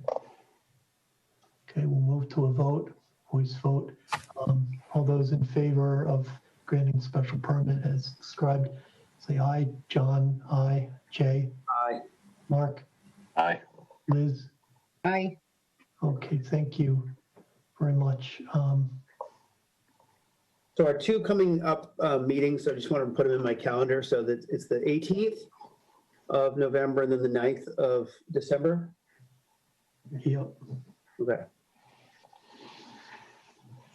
I wish I could shut my screen off and recuse myself like you, Liz. Yeah, I was thinking about how lucky I was. All right, So you know, we've had a lot of very active and interested people through this thing. Perhaps it's time to make an appeal. We still have an open seat. That's true. Maybe one of these people would like to bring their. Good night, guys. Oh, we got Bob. Bob's still on. You want to join us? Actually, I'm an Ashland abutter, but also the trustee for my daughter's house on Westfield Drive. I don't know if that counts. Yeah, that'd probably be a tough one to make, but we've been looking for interested parties. I think there's some people that have had a chance to see the process a little bit and now could be part of it. Well, I think there's a couple of people on Indian Ridge South. Yeah. Been pretty active too, so right. you can approach maybe them. we'll suggest that they. Next meeting, John, you can put your recruiter hat on and start. I will. I think I will. You know, we've gotten to know these people. That's good. Yeah. And kudos to you guys for trying to keep this fair and balanced, because it's easy for us as abutters to lose sight of the fact that we could just stomp our feet and say no, and then this thing gets appealed and everybody loses. So, well, that's the hard part with these 40Bs is that we're really not operating from a position of strength in doing a lot of this. So the more we can make work with getting people to work with us, that usually the more successful we are, but it doesn't play well to the abutters that are impacted, and rightfully so. But that whole law is intentionally unbalanced a little bit in favor of providing the housing until towns. well, for full disclosure, my father used to be on Holliston's planning board, but that was before he passed in 2000. So Okay. Yeah. Then he probably sat with Henry. He might have. I'm sure he did. He was around. He first ran against, I think he challenged one of the Damagellas for a planning board seat. This is back in the 70s. So, okay. Well, have a good night, folks. Thank you, Talk Bob. to you in November. Okay, thanks. Bye. for doing that. Thanks, Bob. Okay, any other business? Thank you for sticking with it and making through. We'll get through this one. So, a quick, general question, and I know it's general, but it's kind of specific to the application, the 40B, but I'm not worried about the record. So, if the road coming into the project, the South Road, Indian Ridge South, is not taken by the town, couldn't technically the money from the contribution just be used to put traffic calming in the street or some other mitigation, whether it be speed bumps or anything, based on the way it's been offered? We can't touch that road, but they could, right?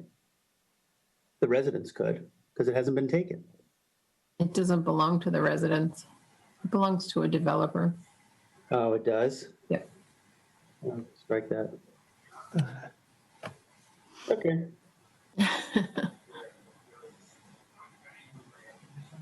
I was thinking about it and more curious than anything.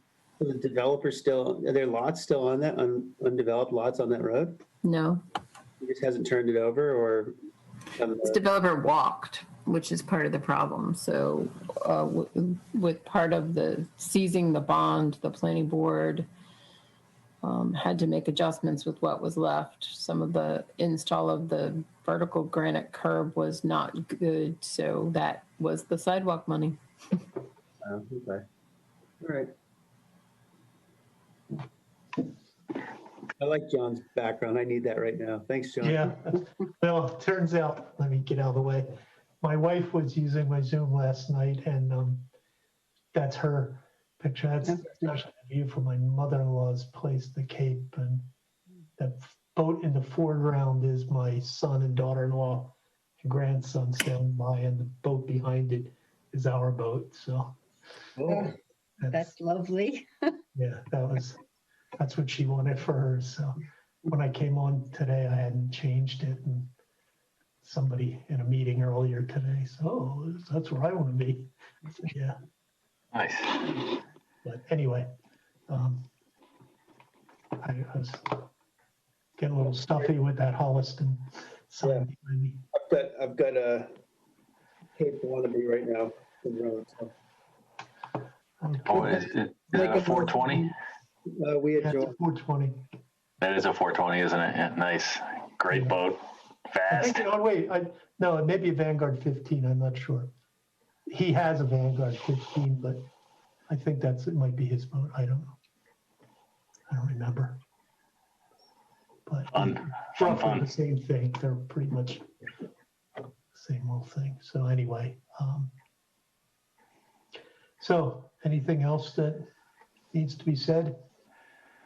I motion to close the meeting. Somebody can. Second. Moved and seconded. Any debate? No. Okay, all in favor? John, aye. Mark, aye. Aye. Kristen, thank you very much for, again, and Michael, thank you. Karen, as always, really appreciate it. Thanks, Karen. Yeah, thanks. Night, guys.